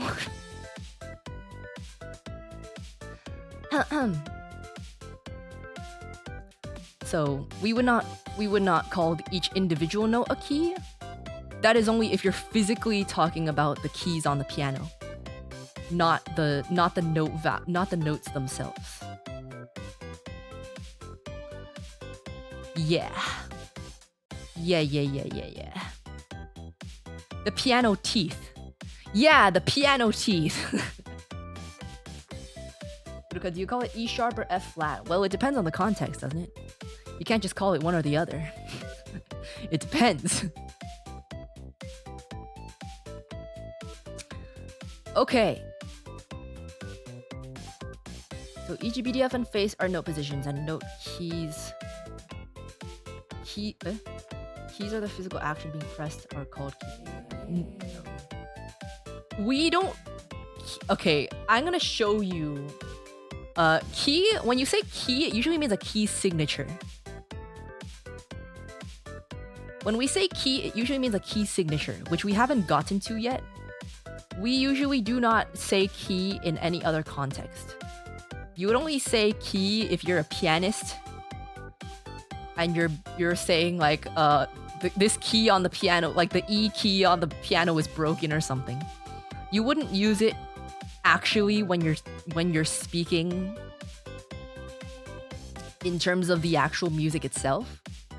You would not use the word key unless you're talking about something completely different, which is the key signature. These themselves are just notes.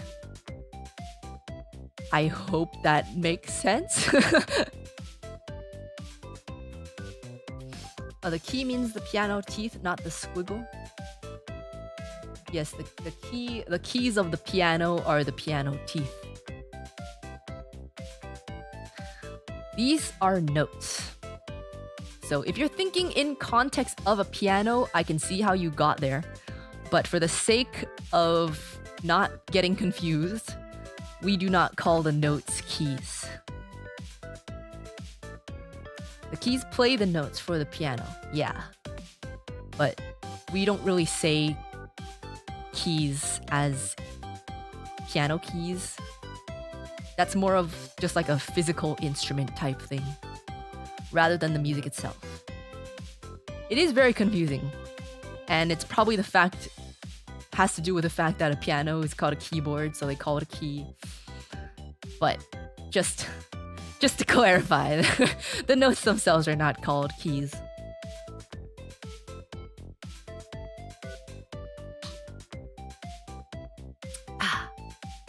Okay, so we got every good boy does fine, we got face.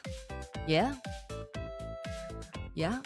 Seems like it's just semantics at this point. It's not semantics because there's something else that's called a key that's completely different. So if we use them interchangeably, people are not gonna know what you're talking about. It is not semantics. It's pretty important to know the difference.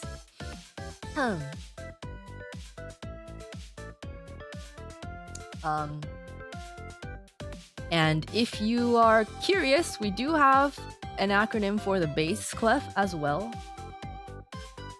Again, we're not really gonna use bass clef.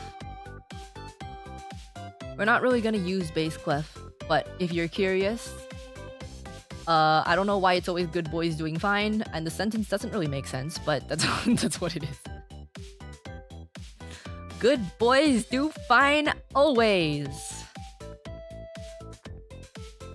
And all cows eat grass.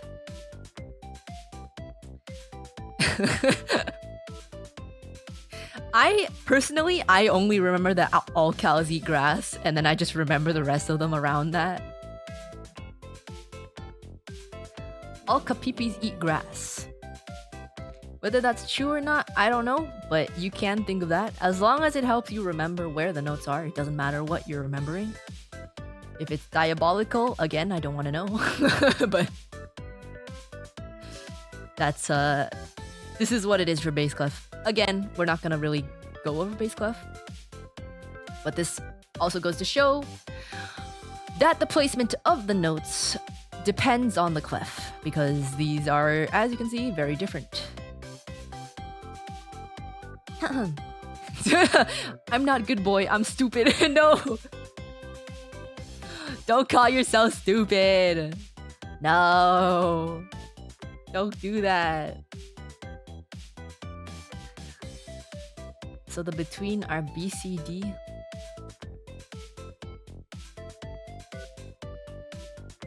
I'm not really sure what you're looking at, but here's B on the line, in between is C, and then here's D on the line.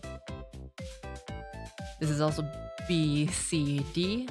They're just in different places, depending on the clef. I'm stupid and I'm proud.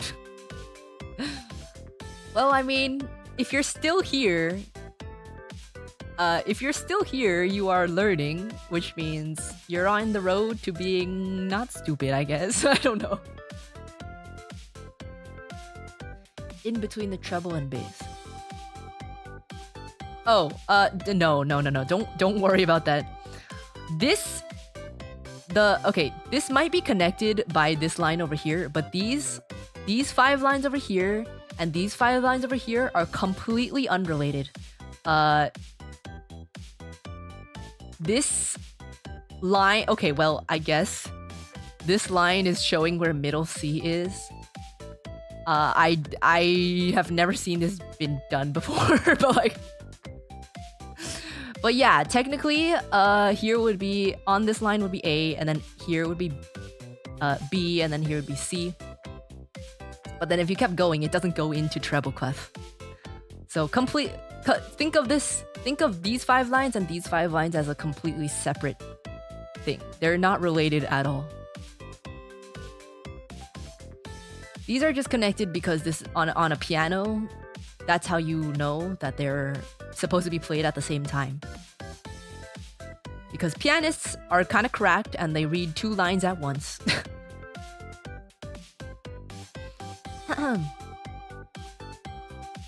Yeah. Knowledge is growing. So true, so true.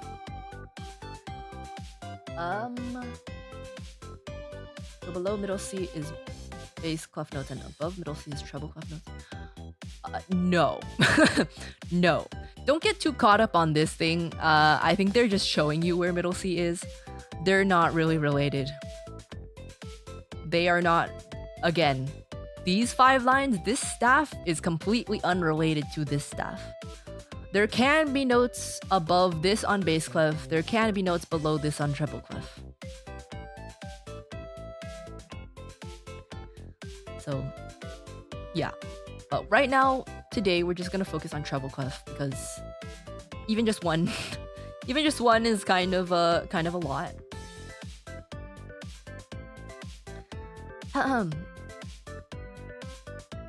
It's a piano convention to treat middle C as an invisible implied line. Well, the thing is, usually piano music, these are not... Like, the staff for the bass and treble clef are not this close. There's usually like a good amount of space between, so this line would not be applicable. I think this is just something that they made for the graphic. I don't know. Personally, this probably makes things more confusing. I don't know why they did that. Usually there's a lot more space in between. but these are completely unrelated. Okay. Okay, we already looked at this one, but here you can have notes that are higher and notes that are lower. As you can see, the gap between the two the two staves is much bigger. So here's middle C on treble clef, and here's middle C on bass clef. You can go a lot higher than the staff. You can go a lot lower than the staff, but again, the lower you go, or the higher you go, the harder it becomes to read.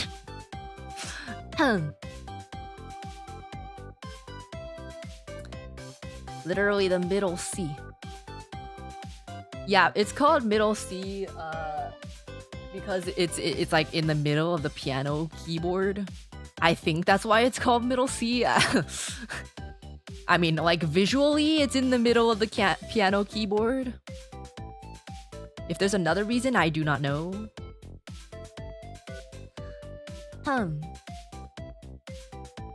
Yeah. So can't be translated to other instruments.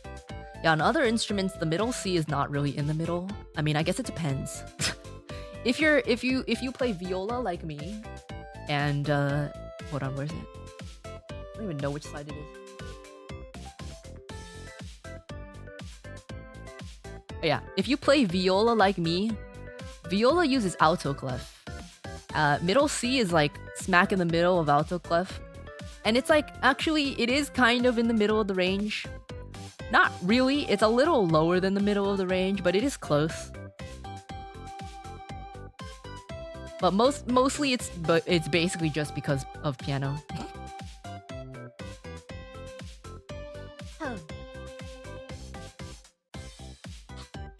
So bass is lower than treble? Yes.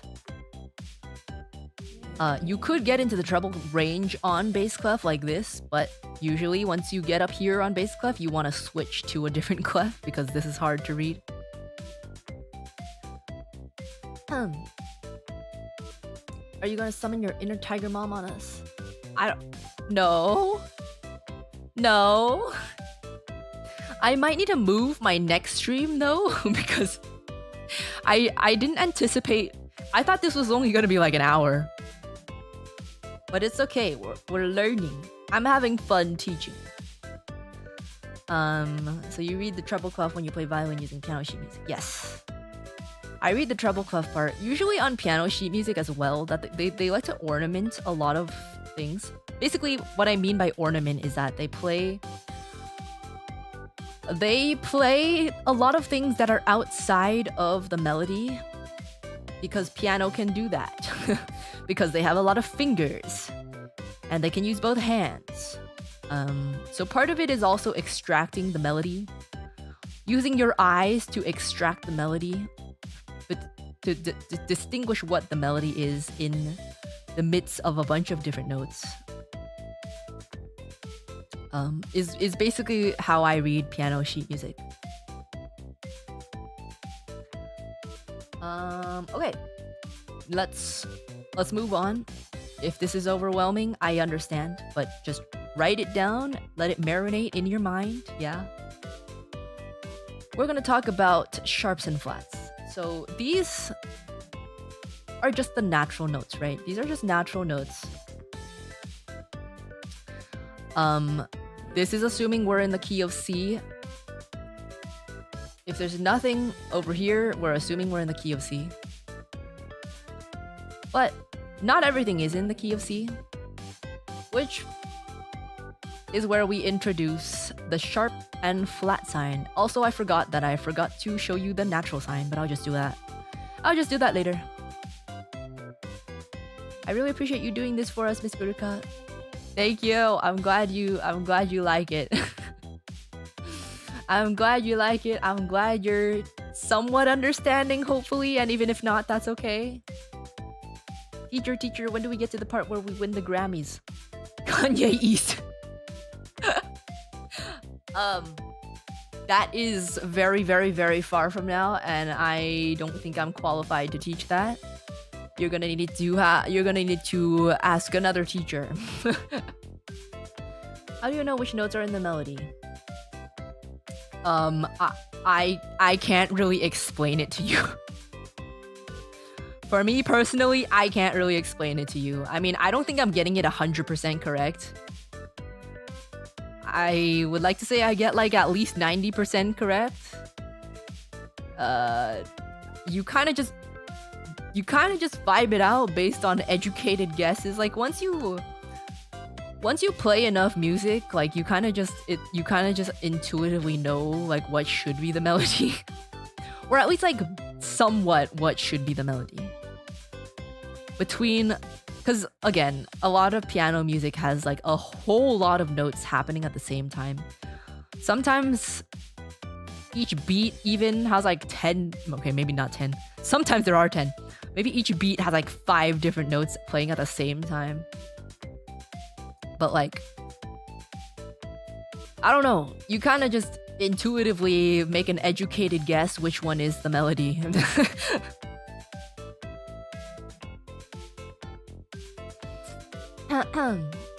Because once you have knowledge on like chords and harmonies, because again, a lot of the things that pianists are playing, the different notes are most of the time are some sort of chord. Maybe it's not a full chord, but it might be some sort of broken chord or like counter melodies in different chords. At a certain point, you can figure out what the root of the chord is just by looking at it. And I know that makes no sense, but basically what that means is you know what the main note of the chord is and which ones are the harmonies. Just by glancing at it. Also just contextually, the notes that come before and after. I don't know. You just make educated guesses based on what you already know. Okay, so accidentals. These are on their own. On their own, I would consider them modifiers. Clefs are parameters. Okay, it's kind of like a rule, but these are kind of modifiers. When you have these next to a note, they make the notes either higher or lower. So a sharp sign. Sharp means like sharp. You would think upwards, right? Flat is downwards. So a sharp sign is 1 semitone above the natural note. And the natural note just means what it would be if nothing was on it, like these. Flat means that you would go 1 semitone below the natural note. Sharp does not connote upwards. Okay, well, again, in my head it does because it just makes sense in my head. I don't know, but like sharp, if you think of something pointy, I don't know. But well, okay, if you're thinking sharp and flat and one of them has to go up and one of them has to go down, it probably makes sense for the sharp one to go up and the flat one to go down, right?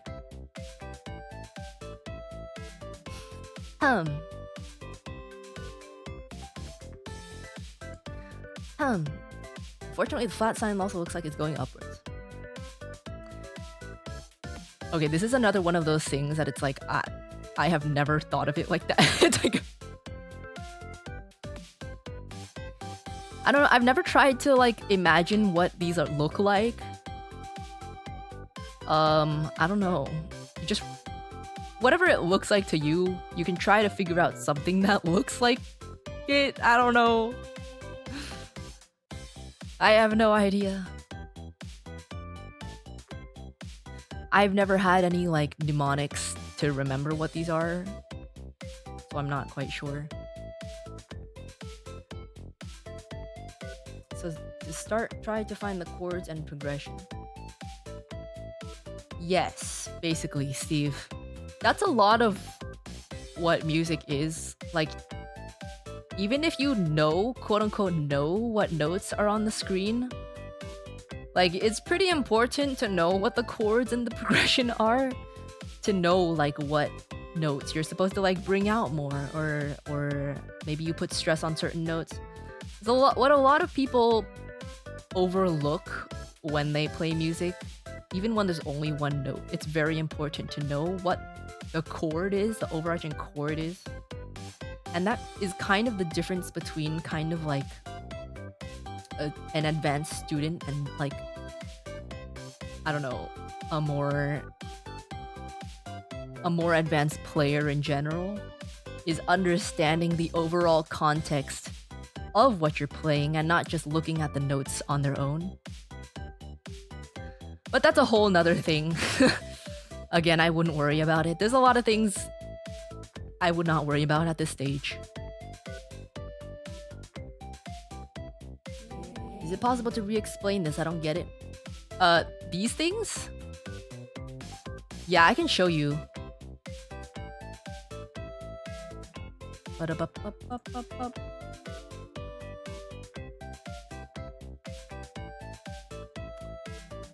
Here we have our sheet music again.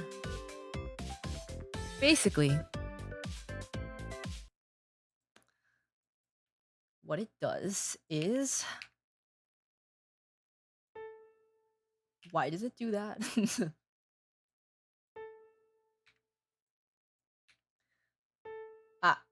Why does it keep doing... Okay, so right now, these are the same note, right? Just notice that this is very quiet. I didn't realize this was so quiet. Right now, these are the same note. But if I bump it up, if I add a sharp symbol,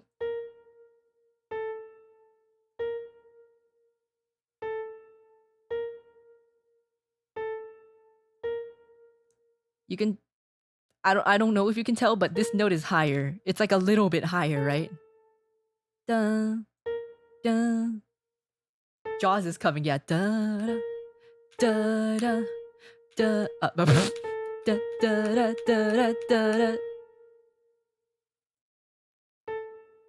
So yeah, I guess it's helpful to think of it as the Jaws. Why would you add a sharp symbol rather than move the note up? Because there is no... If you move a note up, it's not... This is one whole step. If I add a sharp, this is a half step. If I add another one here...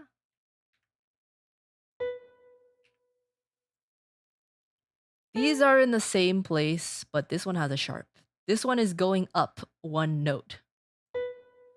Bum, bum.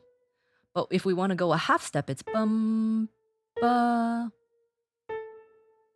da, da, da.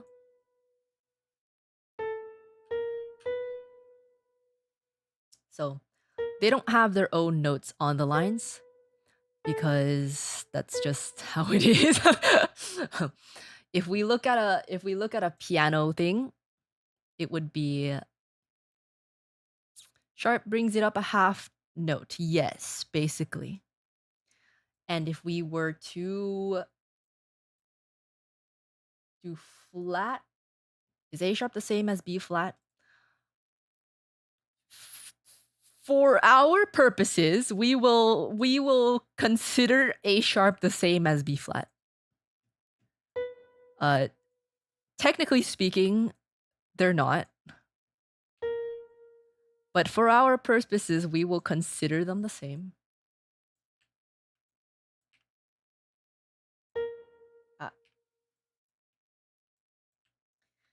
And another thing to note is once you put one of these things on one of the notes, if the same note appears in the same measure, it is still flat. Which is confusing, yeah. but if you want to go back to the natural B, you would add a natural symbol on it. You would add a natural symbol. So this is B flat. This is B natural. So for C, D, E, F, G, A, B, C, when you have a sharp, what letter does it fall between then? If we are in context of a C major scale, there would be none. There would be no sharp, there would be no flat.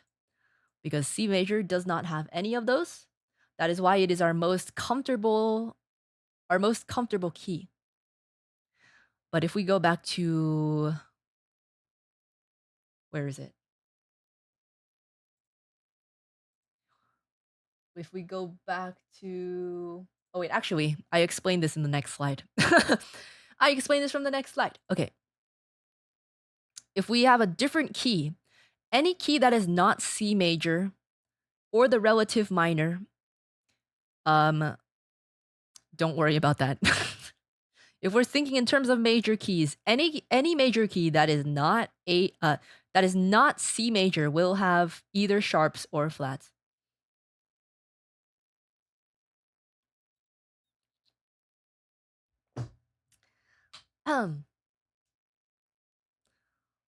So if we look on the piano, what this means is that we start going into the black keys. Now, usually the sharps and flats are on the black keys. For our purposes, we'll go with that. But sometimes the sharps or flats can be on the white keys, depending on what key you're in. So in the scale of A major, I don't know if I can play it on the piano.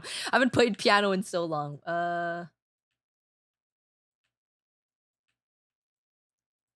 But this is just,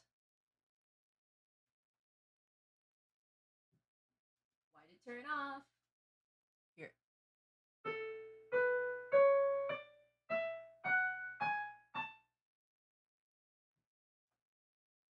That is the scale of A major.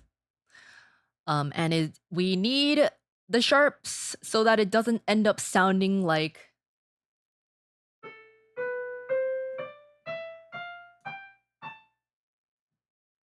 which is minor. So the sharps help us in being in the right key. Completely different keys, yeah. But however, hold on. So playing A, B, C, and C major becomes A, B, C sharp in A major.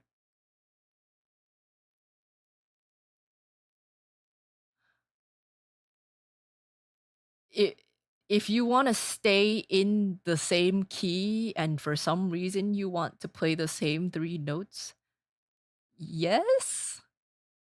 I can't really think of the like a context that would happen though. You technically don't really think about it in that way. Like they're just completely different keys. Usually we think in terms of intervals. So like if you think of each note as 1, 2, 3, 4, 5, 6, 7, 8, you know, like each key, the 1, 2, 3, 4, 5, 6, 7, 8 are different notes. But that's more complicated. He's comparing to the C major slide earlier. So in terms of that question, like, I guess so, yes. But again, we don't really think about it in that way. We don't really think about it in that way.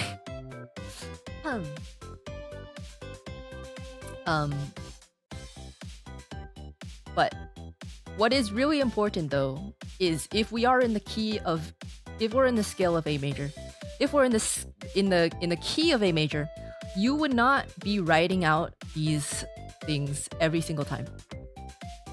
You would not be writing out these sharps next to the notes every single time. Instead, you would just write it over here. The key signature is another quote-unquote parameter for how to read the blobs on the lines. So like, because we know we are in this key, and unless it's something like weird and contemporary, it should stay the same key until it like changes a key. but usually it stays in a key for like at least a good amount of time. So you would just cluster them all right over here. So as you can see, these notes do not have anything next to them. These ones do, but these both are the scale of A major. These are the same exact things. Now it's confusing again. Okay, so if you look at this, right? This is A major. I'll play it again for you. This is what this sounds like.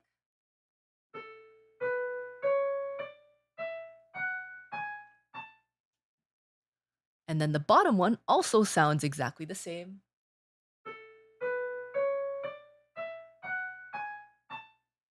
The only difference is that you've taken these notes in the scale, right? If we are in A major, we've determined that the song we are playing is in A major, then we don't need to keep writing these over and over again because that is terrible to read. Instead, we drag these symbols all the way down to the end. They're still in the same positions, right? This is on the second space from the top. You know, they're still on the same space, same places, but we just drag them over to the end so that they apply to every single one of these notes. Like PEMDAS. Yeah. Like pretend these notes are in parentheses, right? And then this applies to every single one of these notes. Like PEMDAS.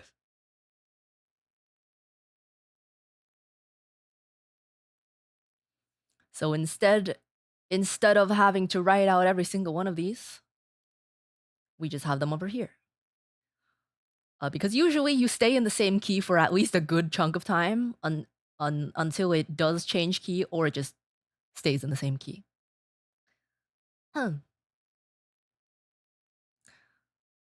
With BGM.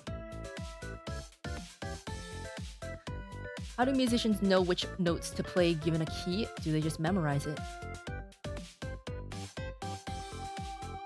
Do you mean like a scale? If it's a scale, if you want to play a scale for a key, yeah. The scale just starts from the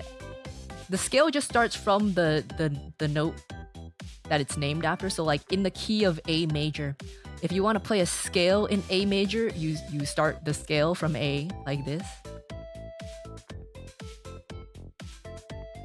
There's a lot of rules and stuff in terms of what, like, because the intervals of what makes a major scale are different from different kinds of scales. Yes, there are different kinds of scales. For our intents and purposes, we'll just look at the major scale. I can show you in the next slide what minor is, but I think it gets a little too confusing.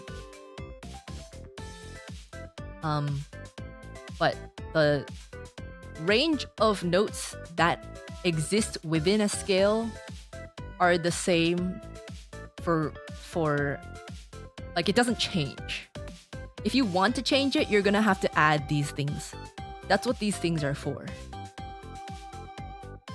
So like, let's say you want to play a note that doesn't exist inside of A major. For example,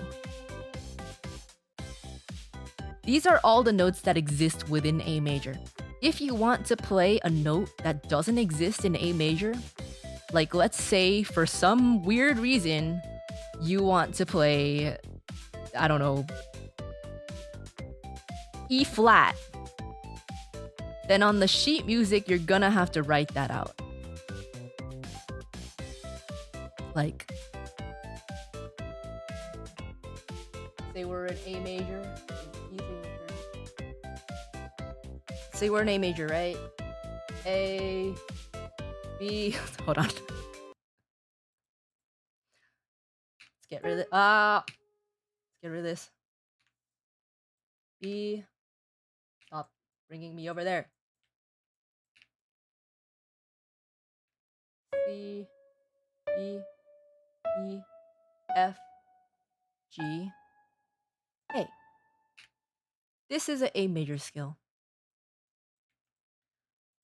All the notes in the A major scale exist within A major.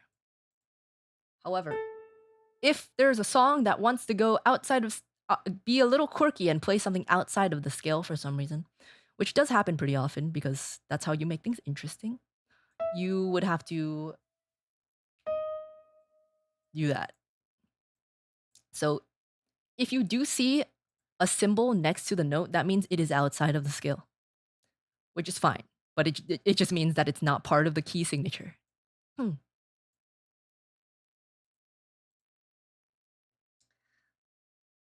Okay. Okay.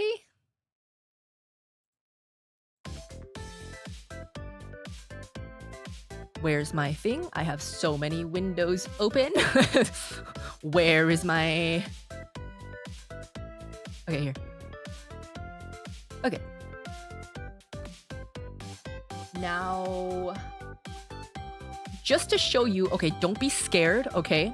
Don't be scared, but just to show you all the possible key signatures, don't get scared. What if you do something crazy like the signature has a sharp, but you place a flat note on the same line?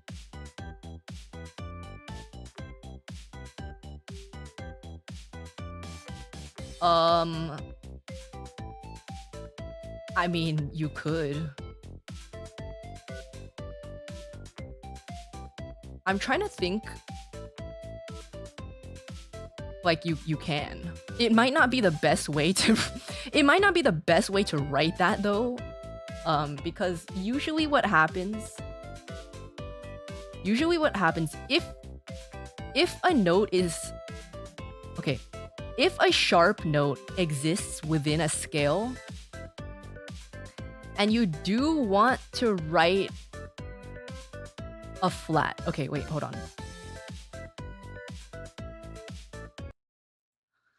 So let's just stick with A major so we're not confused, right? So in A major we have C sharp, we have F sharp, and G sharp.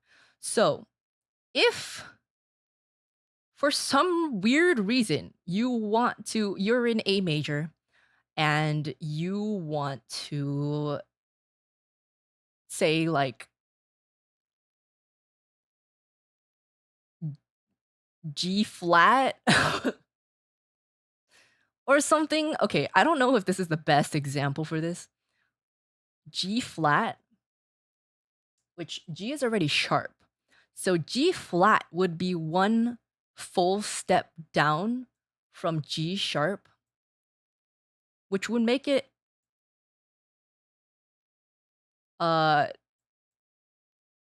wait, no. Ignore that. Ignore that. That was not correct.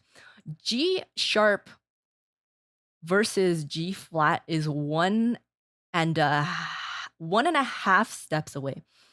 So like you could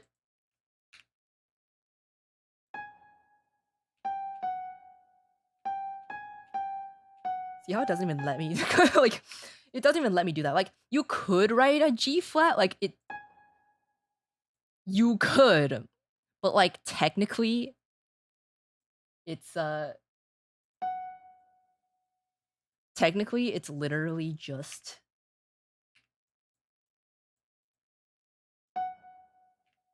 stop moving me. It's technically just that. So like why why would you do that? I do have another example about this. It's like there are some things that you technically can do, but it's just like why would you do it? for a lot of things.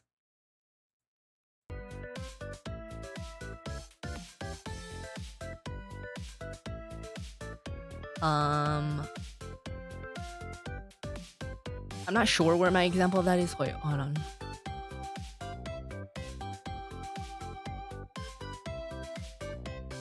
Yeah, okay. Here it is. Here's my example of that. Why is it important to use key signatures and accidentals correctly? This and this, when you play it, sound technically, if you play it on the piano, it sounds exactly the same. If you play this on the piano, both of these, they sound exactly the same. However, this one makes me want to jump out the window, so don't write it like that. I do not want to read this, okay? I don't want to read this. So, yeah, don't do that. Don't do that. A lot of the times, when people convert things to sheet music, or maybe they just don't know exactly how it works, it turns out looking like this, and I'm fighting for my life. I'm fighting for my life trying to figure. I cannot read this, okay? I cannot read this. I can read this very quickly. I cannot read this. I can't really sight read this in the time that I need to. The X is a double sharp, which means it's two half steps up. The double sharp. So just go up one note, yes. But it's important. Sometimes you do want to write double sharp because we want to keep within the context of a key. So even if a double sharp sounds the same as some other note, if we want to keep in context of the key, you don't want to see that other note. Okay, this goes back to this. Why is it important to use key signatures and accidentals correctly? When we are reading sheet music, we are thinking in the context of scales and keys. If you write something wildly out of the scale and key, it is like not readable. This is preferable to if we are in a key that allows it, this is preferable to writing an F sharp. Even though this is the same, an E double sharp is the same as an F sharp. Depending on the context, this is much more preferable to see than an F sharp. For visualization purposes, yes. I don't know how to explain it to you, but it kind of goes back to what I was saying before. I'm not looking, when I sight read music, you guys ask me, Uruka, how do you sight read music that you've never seen and you can actually play it? I'm not looking at each individual note by itself, okay? I'm not looking, I'm like, oh, A flat, E double sharp, E sharp, D flat, B. I'm not looking at that. I look at the key, I look at the direction the notes are moving. I just make estimates. And if I'm looking at this, I cannot estimate anything. Right? If I have the parameters of what I'm working with, I can make educated guesses pretty well. If I'm just thrown into a pool of snakes, I don't know what I'm reading. Like, I cannot play this. Of course I can play it, but if I'm just sight reading something, what the fuck?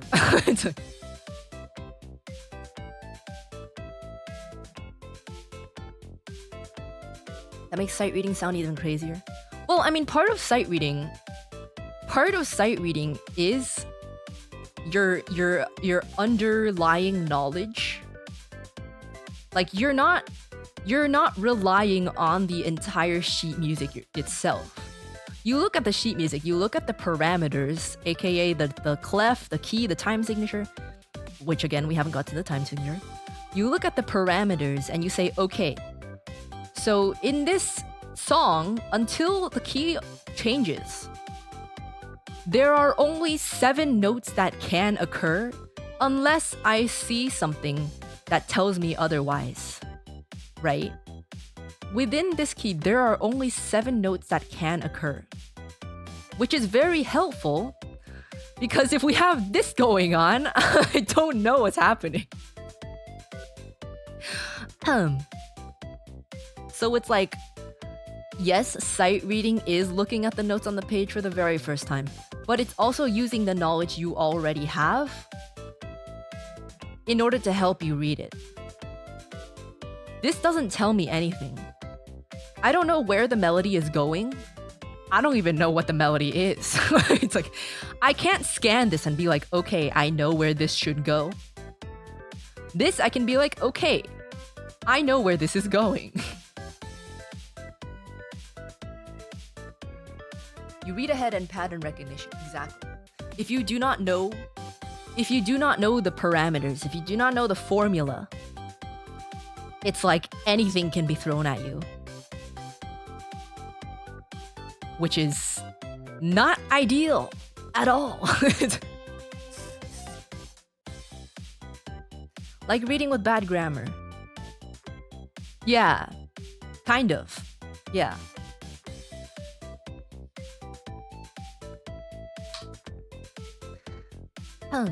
So the sharps at the front narrow down the range. Yeah.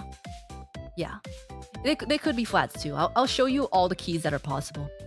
It narrows down the range of possible notes. And again, there can be notes outside of that, but it's easily seen because they will be noted by these symbols. Well, you should not be using these symbols for every single note. Bad musical grammar. I would say that's pretty accurate. For sight reading, the bar on the left is basically 2 steps to read. Oh, excuse me. The bar on the right is 4 steps, which is why it's difficult to sight read. No, this is 2 steps. This is 20 steps, okay? I am not even kidding. If I see this, like, if you guys have been in my violin karaoke's and I have explained this to you, you will know that if I see this on the sheet music that I'm reading, I will straight up just stop. I'm not playing it. It's like... Because at this point, it's not my problem anymore. It's their problem for writing it like this. Okay. So, again, don't be afraid. These are all the possible keys. Every single possible key signature that exists. You might notice that each set of parameters, I guess, has 2 different names. But that's because it can apply to 2 different keys, depending on if it's major or minor. You don't know whether if you're only looking at this, you can't tell whether or not it's major or minor. You can only tell if it's major or minor once you see the notes themselves. But don't be scared. I'm just showing you this in context of if you want to send me sheet music. The more notes there are on the more ink there is on the staff, the harder it is for me to read. Or just for anyone to read. The more symbols there are, the harder it is to read. Just because I don't want to deal with it. Like this? What the fuck? I can, but I don't want to. Do I need to memorize that? I mean... right now? No, you don't have to. But like... if you want to do music, like if you want to play music, it is pretty important to know. To be honest, if you told me to just write this out right now without like looking at anything or even thinking about the scale, I probably couldn't do it. There was a time that I could, but like I don't really do that anymore. Obviously when I see them, I know what key it is, but like, if I had to write it, if I had to handwrite it, I would have to think the scale in my head and count them first, probably.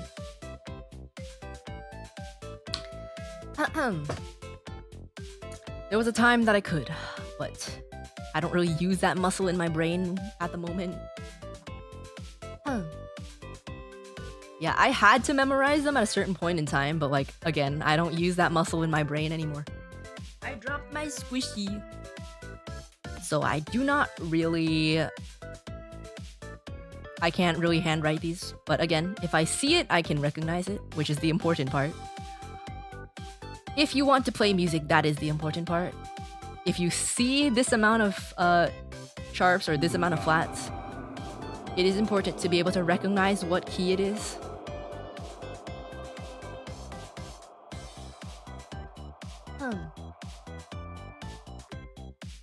Thank you, Uruka Sensei. I got you. Also, I'm gonna push back my karaoke stream.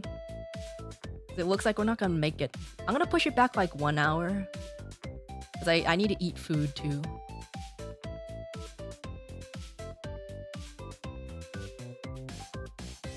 Up, up, up, up.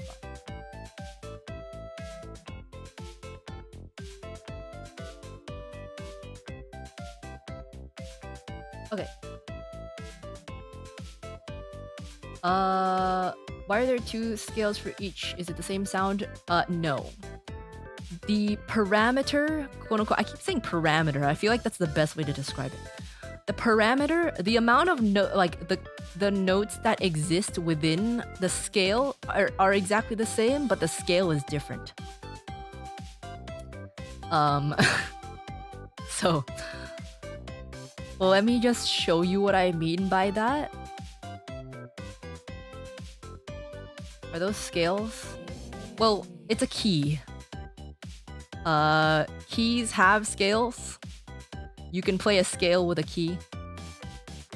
You place the difference between a minor and major. I got you. It's for sheet purposes. Well... yes, but also it's for music purposes in general too. Here, let me just play it. Let me play it. I can play you C major right now.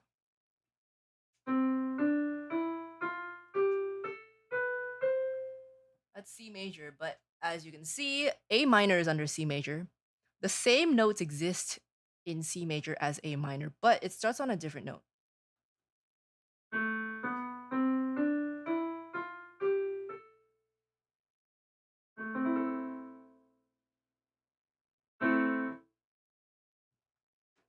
So, I don't know if you could tell, but the scales sound different, correct? The scales sound different.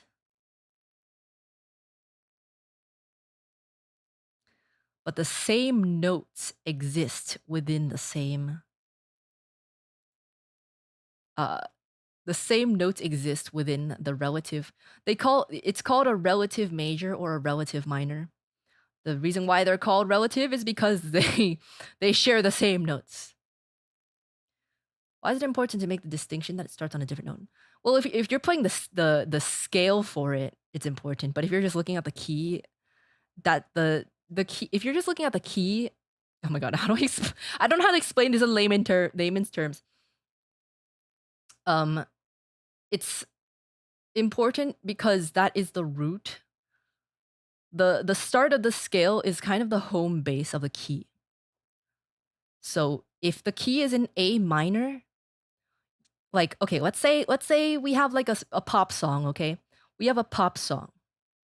And the pop song is in C major. It's very likely that the pop song will probably end in C.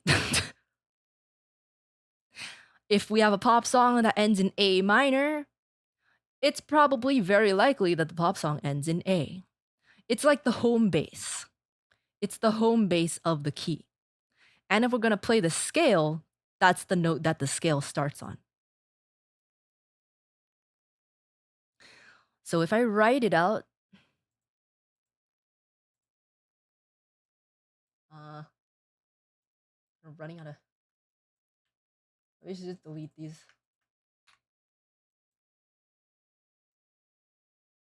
Okay. So let's say we're in C major, we have C, D, E, F, G, A, B, C. Yay, that's C major. As you can see, there are no sharps or flats in C major as we know. Now if we want to play A minor,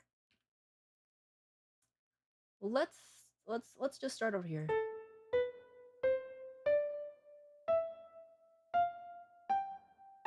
This is the A minor scale.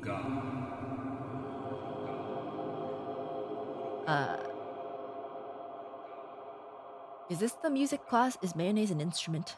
This is the music class. You can consider mayonnaise an instrument if you would like to. It could be. It could be like percussion if you played it as a percussion instrument. So it can go wildly different, but it's common to share that bass. Well, it's not wildly different. It's like you know what it is. This is C major. This is A minor. They share the same notes. And the reason why... Actually, maybe I should do this an octave down. Yeah, I'll do this an octave down.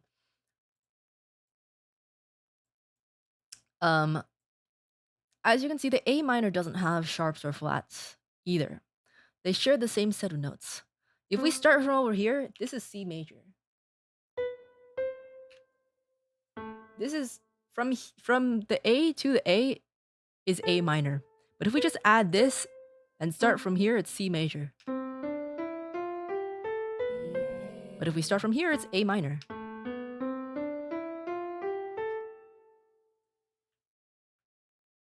They share the exact same notes. That is why they are called the relative major and minor of each other. Again, please, okay. Here is C major, starting from this C right here. Right? If we start from A, this is A minor. We leave out these two notes because it ends at A. So they share the same quote-unquote parameter, aka the amount of sharps or flats on the side are the same. But the scale was different. Like the sound of it is different. And you don't know, just looking at this side, you don't know whether it's major or minor. Where's my... I keep losing. I have like 10 windows open. Not that one.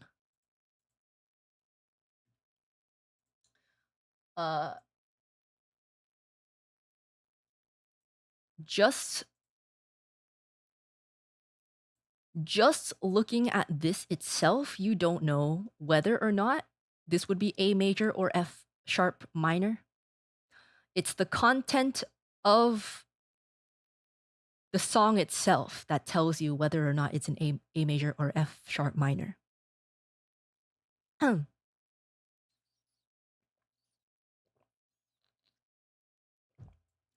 So if it's not really so simple as happy and sad. But let's just say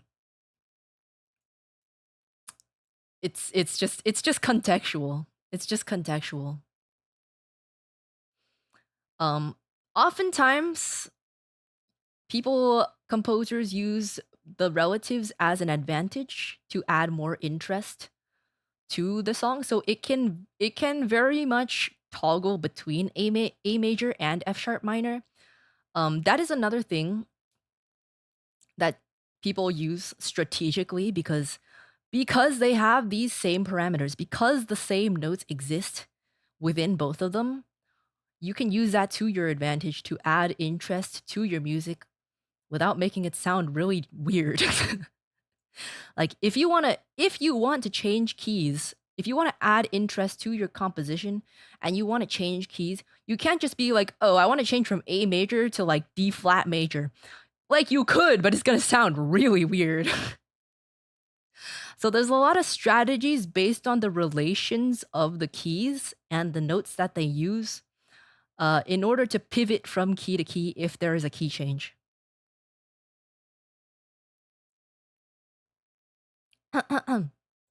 Yeah, it's very very contextual.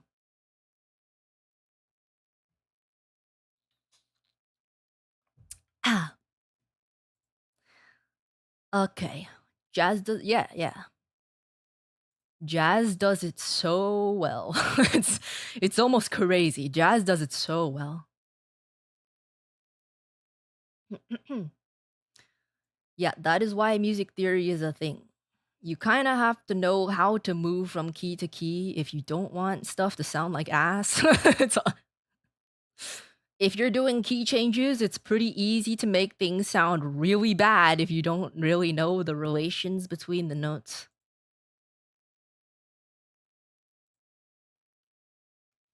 No, Patrick, mayonnaise is not an instrument.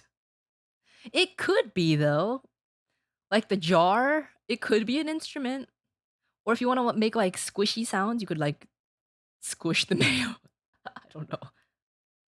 I feel like if it makes sound, it could be used as an instrument. Horseradish is not an instrument either. If it makes sound, it could be. I don't know.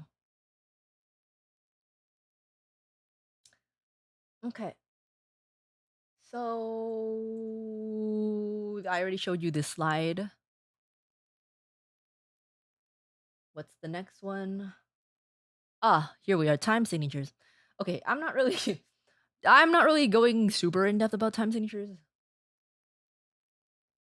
Uh but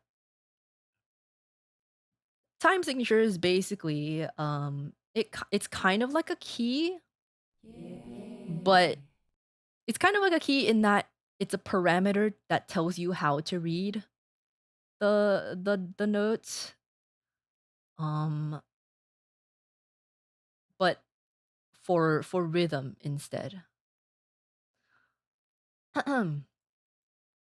So these are not all the existing time signatures. There's a lot of weird time signatures, but these are probably the more common ones. Why is the compound duple getting licked? Just cuz. uh, just cuz. These are just like the simpler ones. There are a lot of different time signatures. There are many different time signatures. These are just the more common ones. Uh, sim. Okay, the ones that start with simple are the ones that are based on a quarter note. The ones that are compound are the ones that are based on a dotted quarter, which means that within okay, so within each beat of a simple uh of a simple time signature, within each beat there will be two eighth notes. Whereas for a compound it will be three because they are dotted. So if I were to okay, I'm not really sure. Okay. I need a metronome. I need a metronome that can show the downbeats. Bu-bu-bu-bu-bum. Just for context, this box right here shows everything that will be in a measure if it was in this time signature. So if it's in 2/4, there will be 2 quarter notes worth of beats. If the time signature is in 6/8, there will be 2 dotted quarters of beats. They might switch it up and throw a bunch of different stuff inside, but we will know that within the measure there will always be 2 dotted quarters. Bu-bu-bum. I need a metronome that can show me the downbeats. Metronome with downbeat.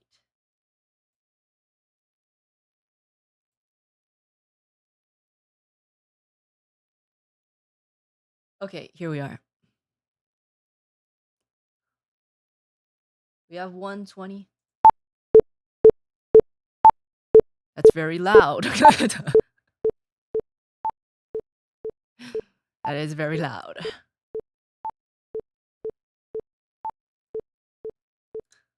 So this higher beat, bum, bum, that is the beginning of the measure, which we call the downbeat. I don't know why it's so obnoxious. Usually metronomes are that obnoxious, to be honest. But the higher pitch beep is the downbeat. Thought my headphones were getting hacked. Dude, no. The higher note, the higher beep is the downbeat. This one is in 4, so this is 4/4. You like the ticking one? Yeah, well, the ticking one doesn't let me change. Let me see if I can find another one, maybe. I don't know. That's also obnoxious. I think they're just all obnoxious. Okay, this one's okay. Okay, but this one's not very obvious where the downbeat is.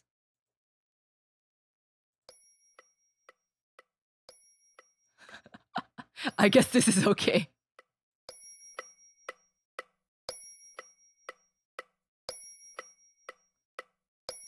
So this is 4/4. The one with the high pitch ding is the downbeat, which is the beginning of the measure. So it would be bing, bing, 2, 3, 4, bing, 2, 3, 4. That is 4/4. If we wanted 2/4,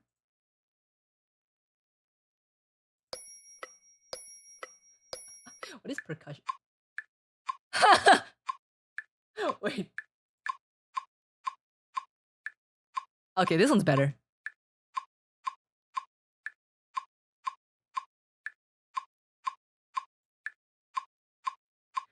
So the higher pitch one is the downbeat. This is 2/4. Bum, ba, ba, ba, ba, ba, ba, ba, ba, ba. And then 1, 2, 3, 1, 2, 3, 1, 2, 3, 1, 2, 3. And then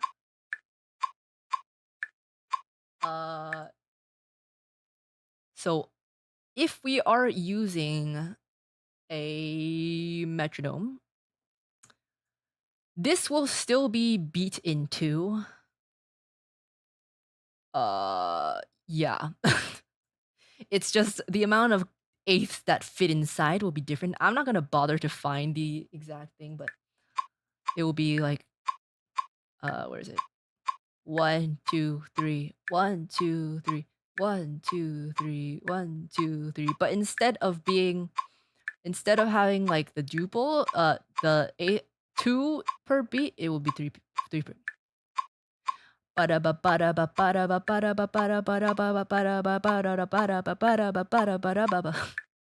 this is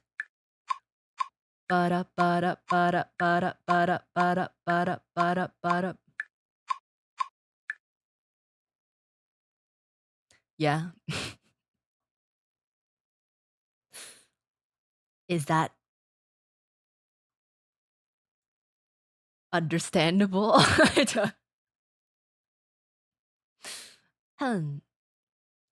So a time signature, the time number will mean how many beats are played in a blah, blah. A time signature, the time number will mean how many beats are played in the lower number.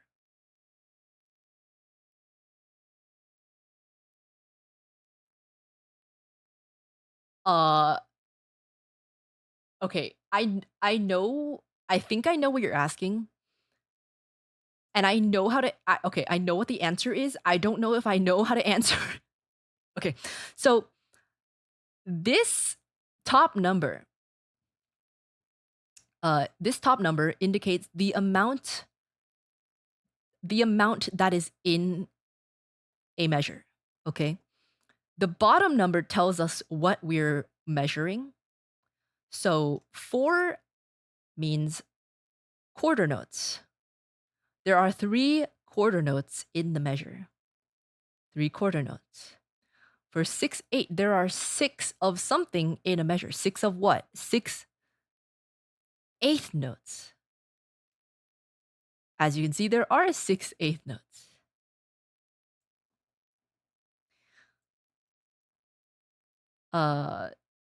Yeah. So the top one tells you how many. The bottom one tells you of what.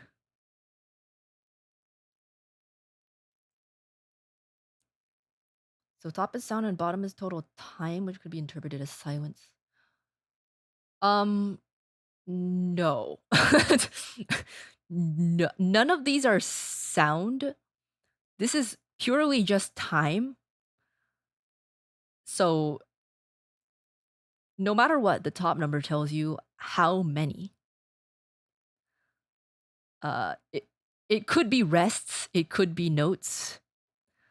So these could be just like eighth rests, you know? It could be silence, but it's still beaten out. Like it's still if it would be eighth rests. So it's 12. 12 exists in the measure. 12 of what? 12 eighths. Could be it's just like it doesn't mean that the whole measure is just gonna be eighth notes. It just means that the amount of eighths that you can count within a measure will equal to 12 eighths. So if we take an example, hypothetically, let's just write something weird, right?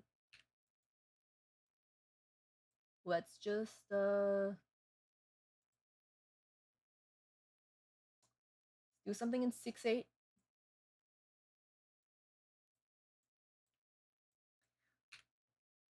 Uh 6/8. Ah, that is all the counts that can fit within 6/8. But you can also just have 6/8 worth of rests. Or you can also like I don't know, you can just like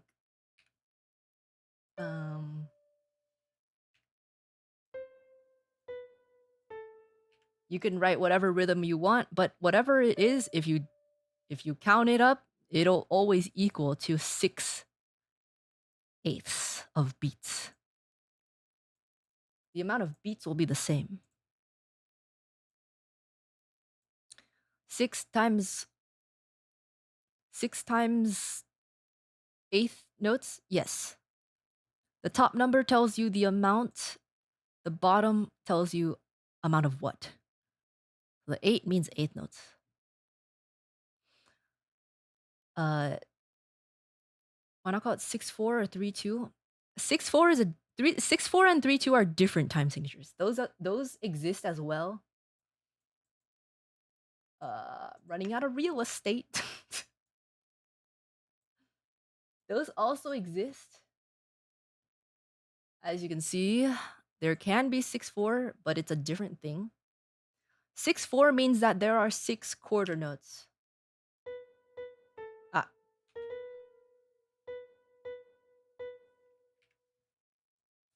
6/4 means there's six quarter notes. 6/8 means that there are 6 eighth notes.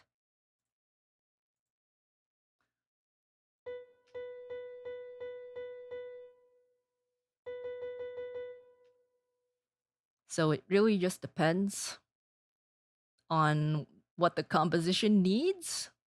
It depends on how you feel the composition. Some things technically could be written in several different ways, but there are some that are like felt more correctly than others. Based on the context, again, context is very important. Um, like same as key signatures, you can write things in a different time signature. Most of the time, you can write something in a different time signature, but there's always the rule of thumb is write things in the simplest way possible. The simplest way possible is the easiest way to read. And the point of sheet music is to be easily readable. Well, the most easily readable as possible for the person playing.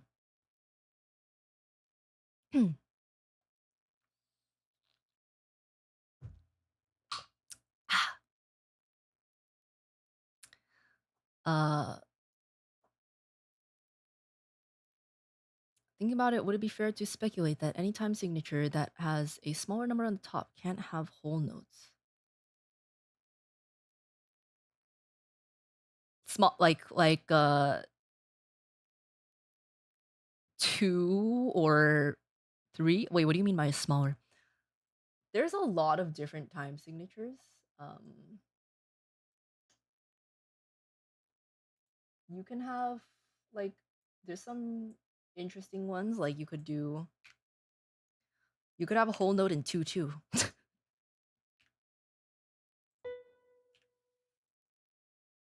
It doesn't the top like it doesn't really mean that. You can have 2 2, which means that there are uh two half notes per measure.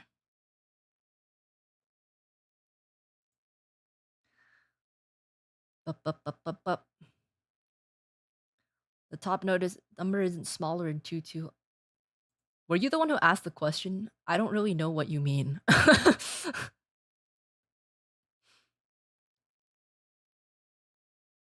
Would it be fair to speculate that any time signature that has a smaller number on the top? Oh, you mean smaller than the bottom? Smaller. No, number on the top can have whole notes.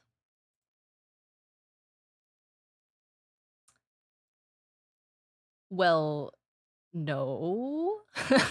No, because that doesn't mean anything. Also, there's no there is no need to think about it in that way. You can have a whole note here. Wait, never mind. You can have a whole okay, no. There's a 12/8, which you can have a whole note in. Unless I'm just dumb. I'm pretty sure you can. Yeah. Oh, but it's bigger on the top. I guess so. I don't know. I don't really think about it like that. Maybe, I guess. Sure. uh I guess so. I mean, there's a lot of what do you call it? There's a lot of what do we call it? There's a lot of things that happen due to whatever happens, and it's just like we don't really think about that. I don't know. There's not really a point to thinking about that, I guess, because it's like not helpful. But I guess you're right. I guess. Um. A whole note in 12/8 is just weird because it doesn't fit the beat divisions. Yeah, that's another thing of like how to like write the sheet music. Is that like sure, maybe you can read sheet music, but like maybe you're not the best at writing sheet music because this is not good. If I'm in 12/8, I don't want to see a whole note. If you want to write something equivalent to a whole note, you can, but I don't want to see a whole note. I don't want to see one. Hmm. Is this where we talk about slurs? I wasn't gonna talk about slurs. But if we wanted a whole note equivalent of something in 12/8, which again is counted in 4 dotted quarters which subdivide into 3 eighth notes per beat, and there are 8 eighth notes in a whole note. Then we would do something really gross. Like this. Where did it go? Why is it over there? Okay. Something really disgusting like this.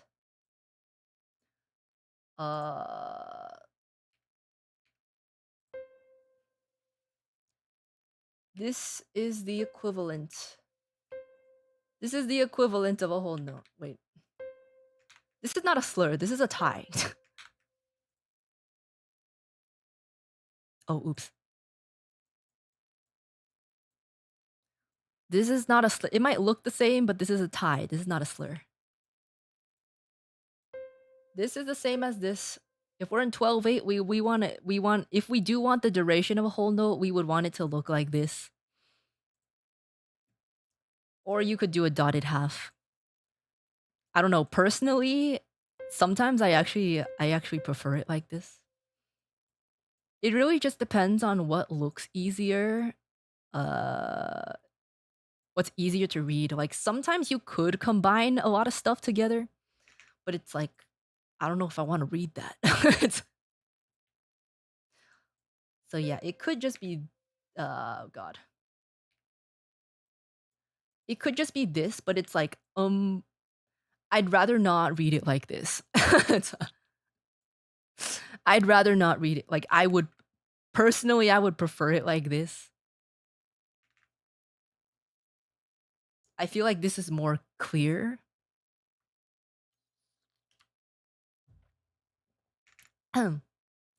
Lets you follow the rhythm easier. Yeah, like if you have a bunch of stuff over here.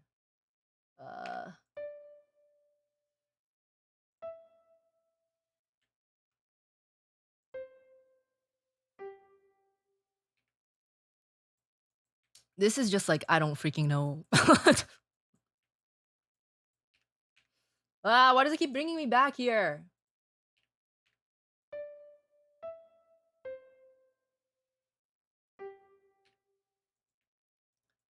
Like personally, I would prefer this because you can clearly see where the 4 beats are. Also, I'm gonna get rid of this.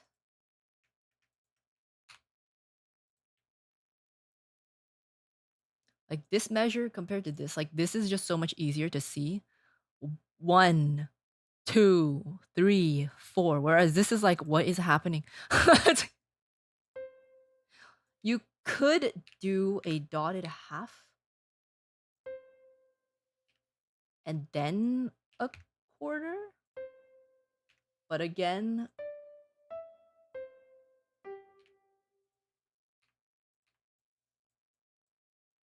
personally, I would prefer this. If we're in 12/8, I would prefer this.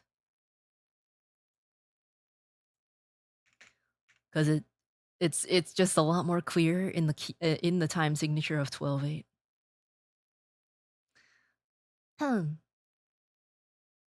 But not really something you will need to worry about. Again, we are going the very, very basics. So these simple ones, why do I have, oh my god.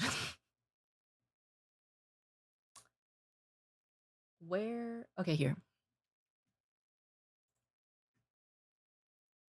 As long as you know about the existence of them and you kind of got a basic understanding, I think it's fine. Most of the time, if you are going to learn how to play music, you're going to start out playing this. Or maybe this. Most of the time, one of these. One of these ones. This one is more complicated. You probably won't get to in beginning stages like these two. But these are like the more common ones. And you might also see this C or a C with a slash in it. I'm getting very hungry. I might need to I might need to push my next stream even later. I think I'll move it to like 9. Just so I have time to eat. Primal hunger. I'm on that primal hunger shit. Yeah, let's do 9. Okay. But because this is very common, because 4 is so common, we just write it as C sometimes. It's just easier. And then if you cut the C in half, it turns into 2. Wow. Wow.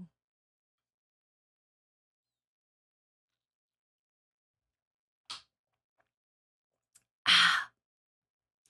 Yes, Mr. Stravinsky, I will play Sacrificial Dance from the Rite of Spring with constantly changing time signatures, and I will like it. I mean, Rite of Spring is kind of a banger, though. It is kind of a banger, though. Also, don't worry. Do not feel bad. Don't think you're keeping me here. I am enjoying teaching you. I just need to push the other stream back so that I can eat. And I have energy to play. But I'm happy to answer any and all questions you have as long as they're related and not strange.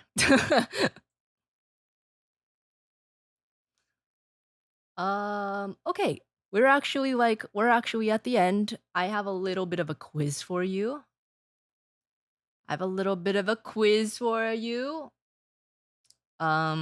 Just shout it out.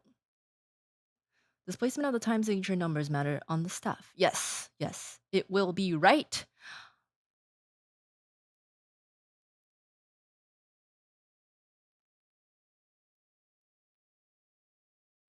Oh no. Wait. Let me double check before I answer. Just to make sure. Okay, yeah. Okay. It will be right after the key signature. I couldn't remember if it was before or after. I'm kind of washed. I'm kind of washed, guys. I haven't had to handwrite sheet music in so long. It's been a long time since I've handwritten anything. Presentation blocking view. Oh, I wasn't gonna show you, but I guess I can show you.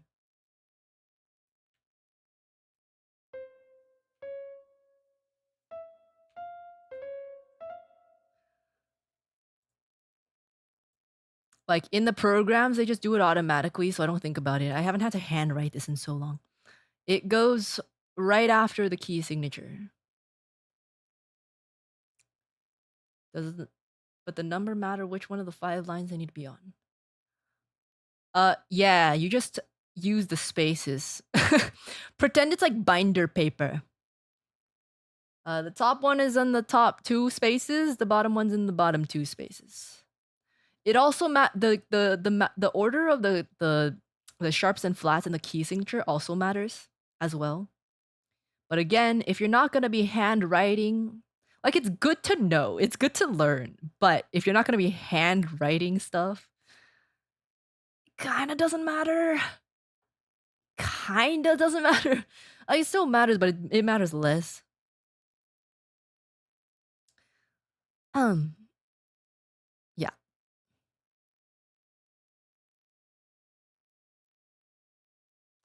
What about when a measure changes something? Do the changes come before or after the measure line? What do you mean by changes something? Like what kinds of changes?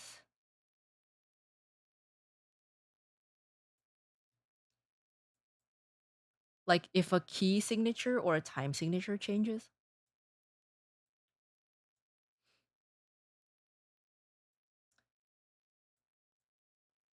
clef key time. Oh, it'll just be right at the beginning of whatever measure it changes at. Sometimes it does change with like in the middle of a measure too. Basically, it just happens before whatever you want it to change. it it basically just happens before whatever you want changed. So if we want to change the key, this is don't do this, but it'll just look like that. If we want to do this, it'll just be before whatever you want modified, whatever you want changed. Yeah. Sometimes it does happen in the middle of measures. Which is weird. But yeah, not time signature. Time signature does not change in the middle of measures. Sometimes the key changes in the middle of measures. Which in that case, it would still happen before whatever you want changed.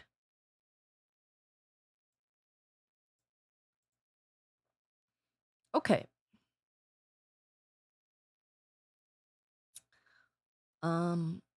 For some reason I saw the clef coming before the measure line in earlier examples you were showing.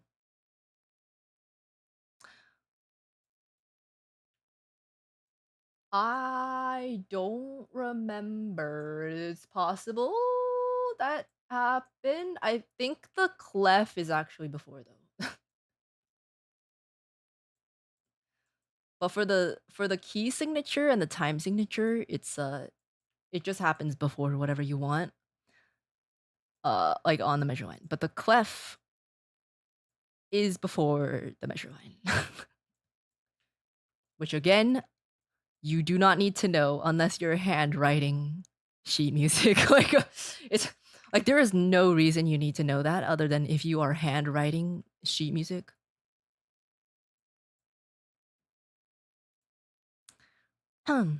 Which I did do before, but I don't do anymore because I don't have to. There is absolutely no reason that you need to know. But it is good to know. It's good to know. You don't have to know. Especially in this stage, like the placements of everything, like you really don't need to know that. Okay. So I have a little quiz for you. Shout the answer out in chat. I am confuzzled. Okay. Shout the answer out in chat as soon as you get the answer. Don't look at other people's answers. Don't look at other people's answers. Take your time. Take your time to think of your answer and write it out, okay? It's not learning if you're cheating.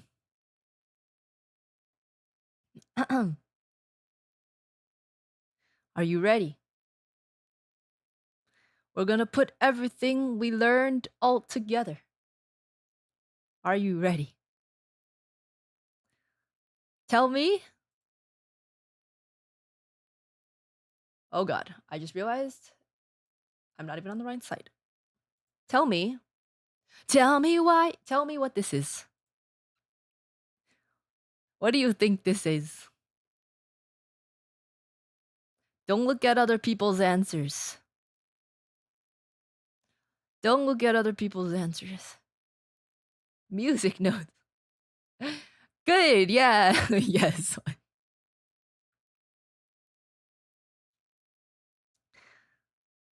What do you think this is? Don't worry about figuring out each exact note. Just try to use the spacing between the notes and the note values to make an educated guess. I don't understand the question. What do you think this is playing?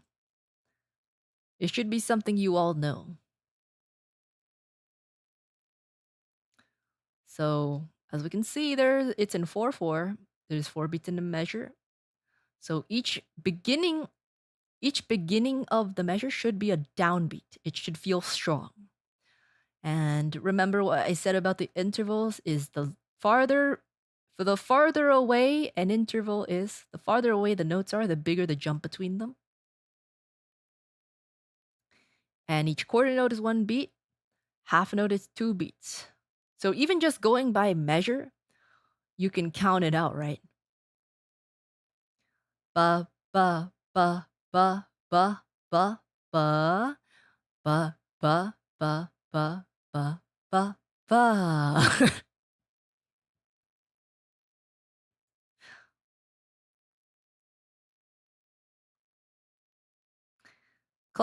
Everybody clap your hands.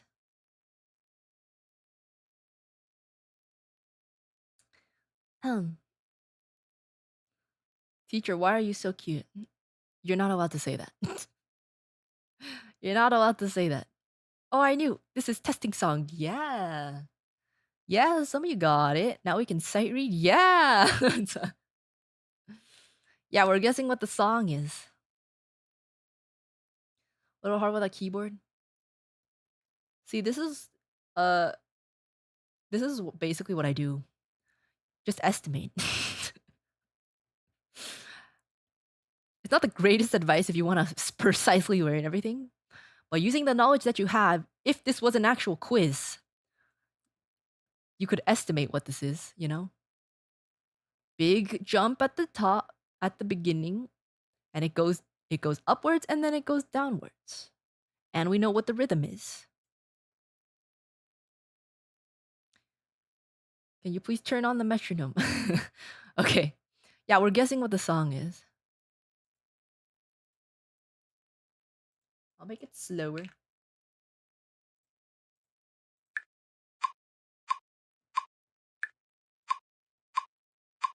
Ba ba ba ba ba ba ba ba ba ba ba ba ba ba.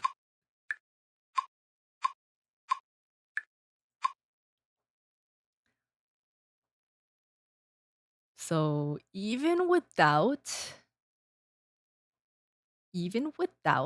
knowing the notes, we can decipher it. Twinkle twinkle or ABC. Um but you could also use the spaces between the notes to decipher, because this is clearly a big jump. Even if you sang like super off key and you didn't know what this was, okay, I'm gonna sing super off key. Ba ba ba ba ba ba ba ba ba ba ba ba ba ba. Even if you sing it super off key, if you estimate the space between the keys, you can kind of figure out what it is.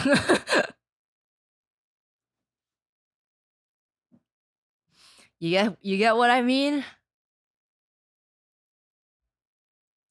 See how the flow goes. Yeah. Hmm. Music does operate on vibes. Yeah, exactly. Exactly. Yes. What happens if I get the wrong answer? It's okay. It's okay. You can review the VOD and your notes again afterwards. It's perfectly fine. It's a lot to take in. It's definitely a lot to take in. Now, we only have two questions, so this is the next one is going to be the last one. Okay, so using what I just showed you, right, can you tell me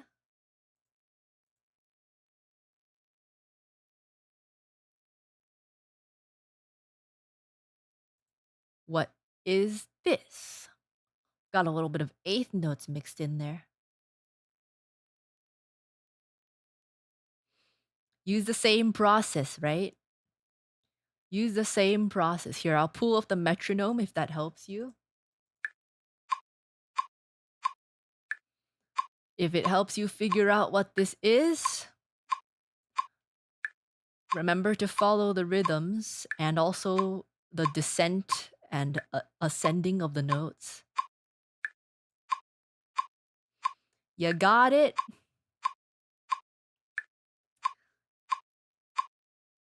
I see some right answers. Twinkle twinkle little star. I cheated.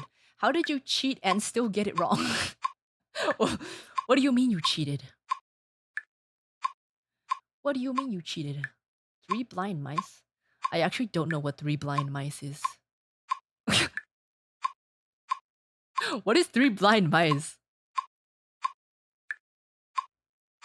I don't know what three blind mice is.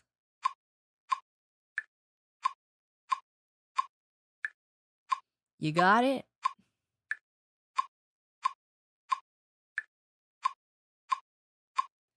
I actually don't know what three blind mice is. Old nursery song. Does it sound the same?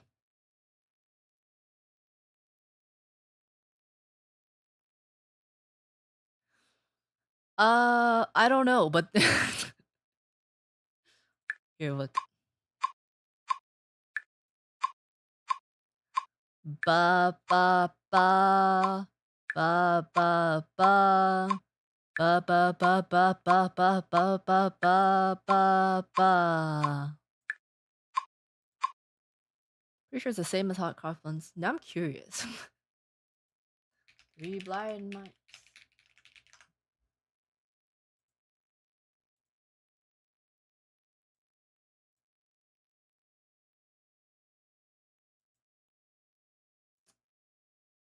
Ba, ba,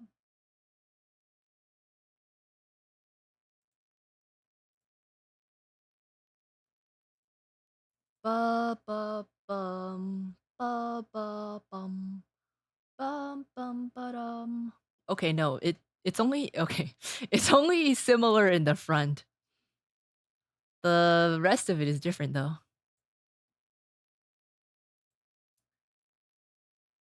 Bum, bum, bum. Yeah, it's only this part that's similar. The tail end is different. So we can't only guess based on the very first, the very beginning. Yeah. So let me go over.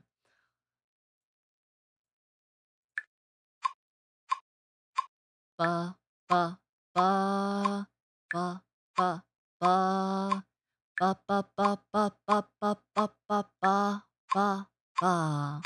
If it was three blind mice, it would be also three blind mice is in a different time signature, but for the sake of we can just three blind mice would be ba ba ba ba ba ba ba ba ba ba. So it's different. Yeah. You did get the beginning part though, so I would say that's half points. Hmm. Suddenly Star Wars. Is it Star Wars? Is that which Star Wars? That is Imperial March. The Imperial March doesn't even sound like that. Ba ba ba bum bum bum bum bum bum. How is it the same? Huh? No, it doesn't. What the hell? It does not sound the same at all. What the heck? It sounds nothing alike. I think you're only saying that because of the metronome. Bum bum bum bum bum bum bum bum bum. It's all- I think it's just the beat. I think it's just the 4/4 beat. That's the probably the only thing. Because it's a march, so the beat is really strong. Each of the four beats are really strong, so maybe that's why it might just be the metronome. Hmm.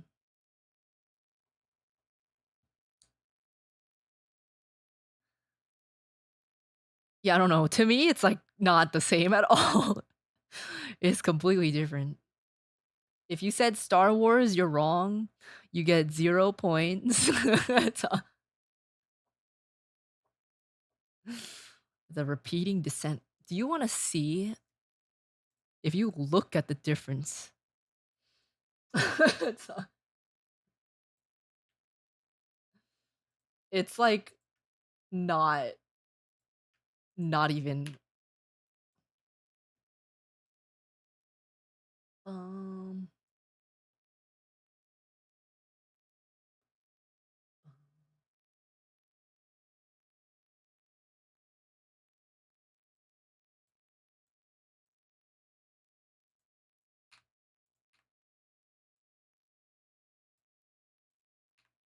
writing the Star Wars song now. I just I just need you to know.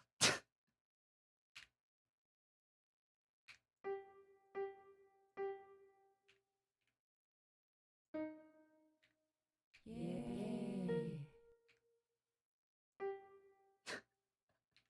It is not the same. ah.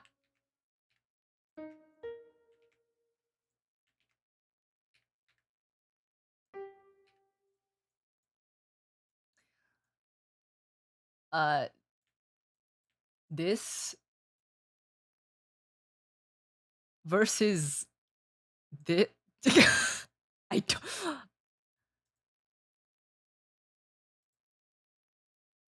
Like it's not. It's what? I don't know, man.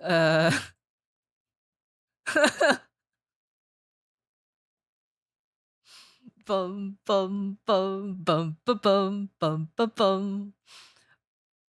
Ba ba ba. What the fuck? It's not even moving in the same direction. Now you can't unhear it? No, false. I can't hear it at all. I'm trying. I can't hear it.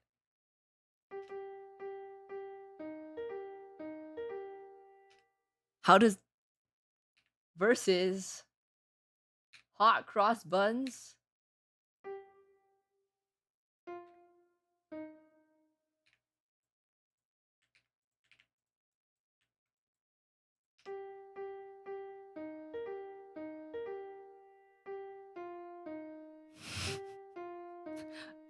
I'm struggling to see it. I'm struggling to see how this conclusion was made. Close enough. Not close at all. Not close at all. There's no correlation. There's no correlation. They kind of sound similar. No, they don't. What? I don't hear it at all. Okay, if I had to stretch, if I made a very stretch, okay, only the first like maybe because the first 3 notes is 3 beats, and maybe you're hearing the G.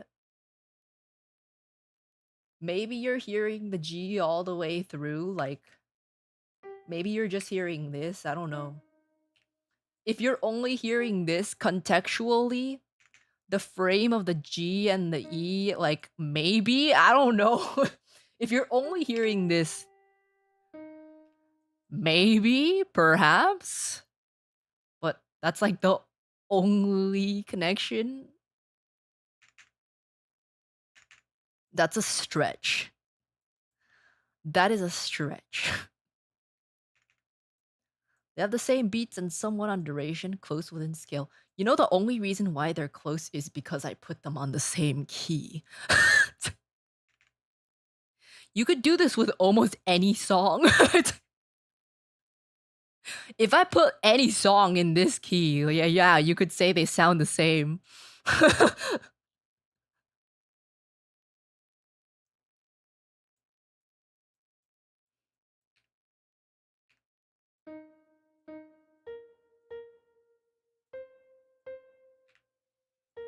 Look, now even Twinkle Twinkle sounds the same.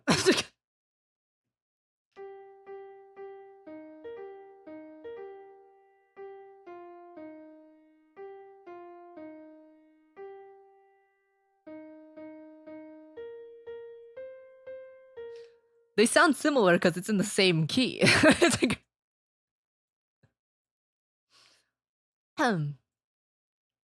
they're using the same set of notes.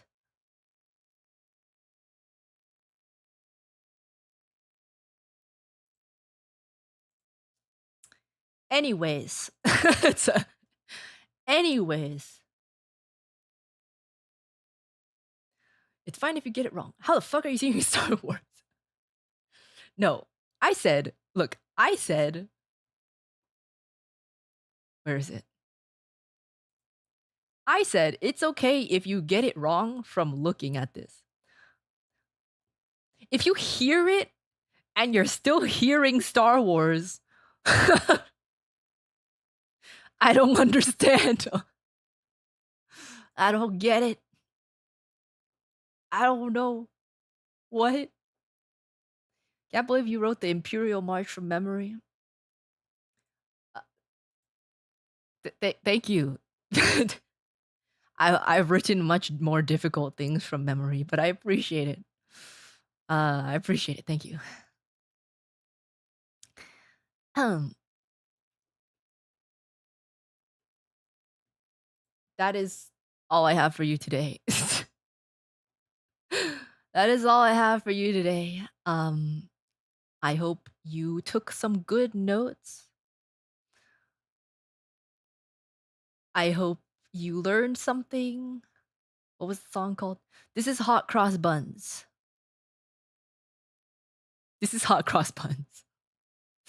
I'm just having trouble imagining the second part of the song. Well, if we just break it down by rhythm, it's, you know,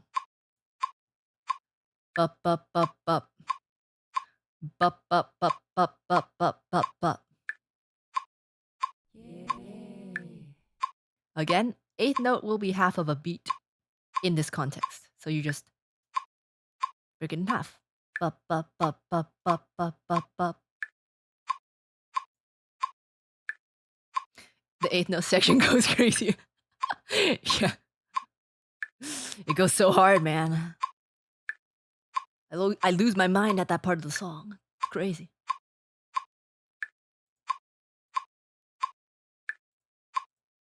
Okay. Thank you, Miss Uruka and Uruf Gang. I really appreciate everyone's help. I'd always used to get bullied or made fun of in school for asking so many questions. Really love this community for being so kind. You know, I think it's better to ask questions if you don't understand than not ask questions and pretend you understand and be clueless by the time you're supposed to understand. Because that's what I did. That's how I got through the entirety of my schooling. Ha ha ha. But it's good to ask questions. If you're actually here to learn, there's no such thing as a dumb question. If you're here to troll, yes, there are some things as dumb questions.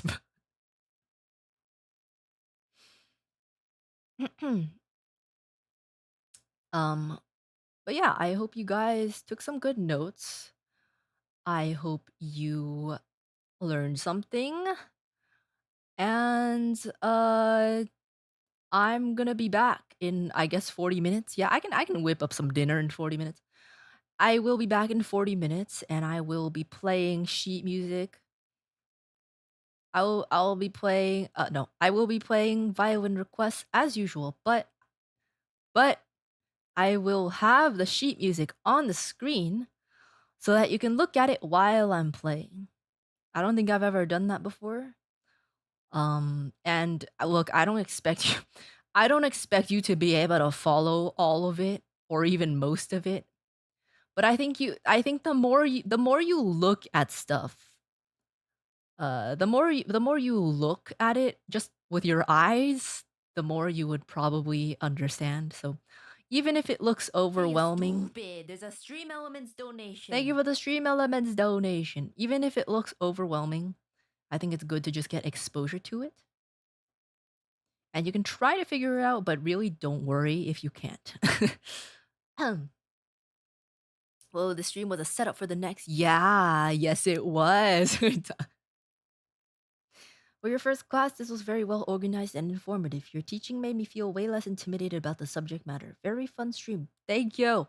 I'm glad. Thank you.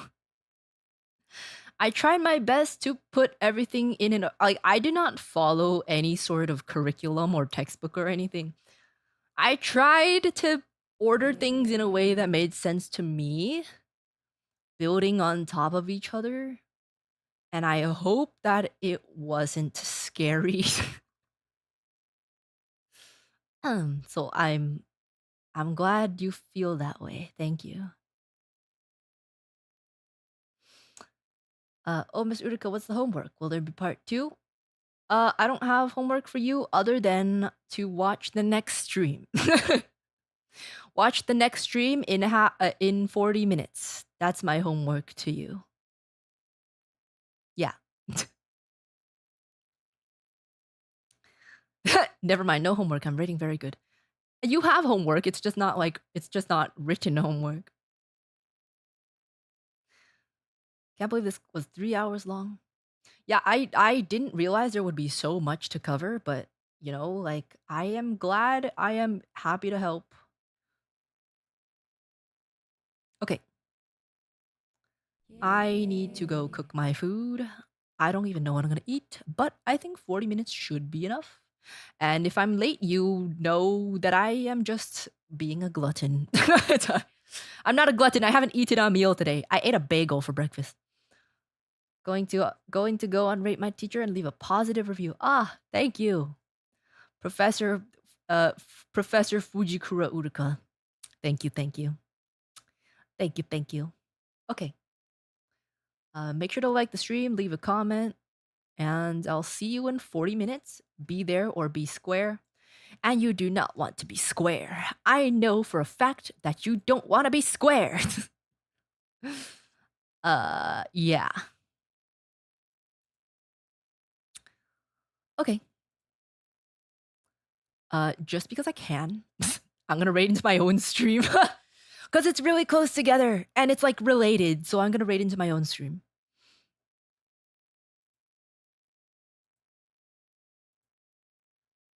Okay. I have this little squishy toy that I got from Five Below that I've been squeezing this entire time. And it's I think it's getting kind of gross. It's like it's getting kind of sticky. My hands are sticky, but it's okay.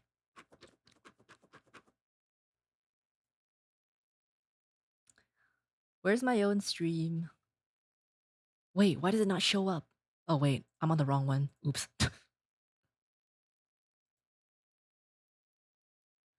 uh okay. All right. We have a 40-minute break for well, now it's like more like 35. We have a 35-minute break. Teacher's gonna be late probably, but it's fine. Make sure to get food, do anything you need, go to the bathroom, but we'll be back at 9 p.m. Pacific. Got it? Got it? I don't think I need to change it again. Well, I'll make it like 9:10. Yeah, you know what? I'll make it like 9:10. Or like 9:15. Because I feel like I'm probably going to be late. Got later and later. I didn't think you guys would be that interested. I thought I'd be just I thought I'd just be talking at you guys. Thank you for all the questions. 9:15. Okay. Ping Discord when ready, please. All right, I got you. All right, you have like 50 minutes. Wait, 50? Less than 50 minutes. So do what you got to do. Come back to class. And if you did actually take notes, I would like to see them. So you can post them on Twitter in my hashtag. Urufugang hashtag. Yeah, yeah, yeah, yeah, yeah. Yeah, yeah, yeah, yeah, yeah, yeah. All right. I'll see you guys. Gotta get my energy up. Gotta eat some food. Okay. Okay, bye.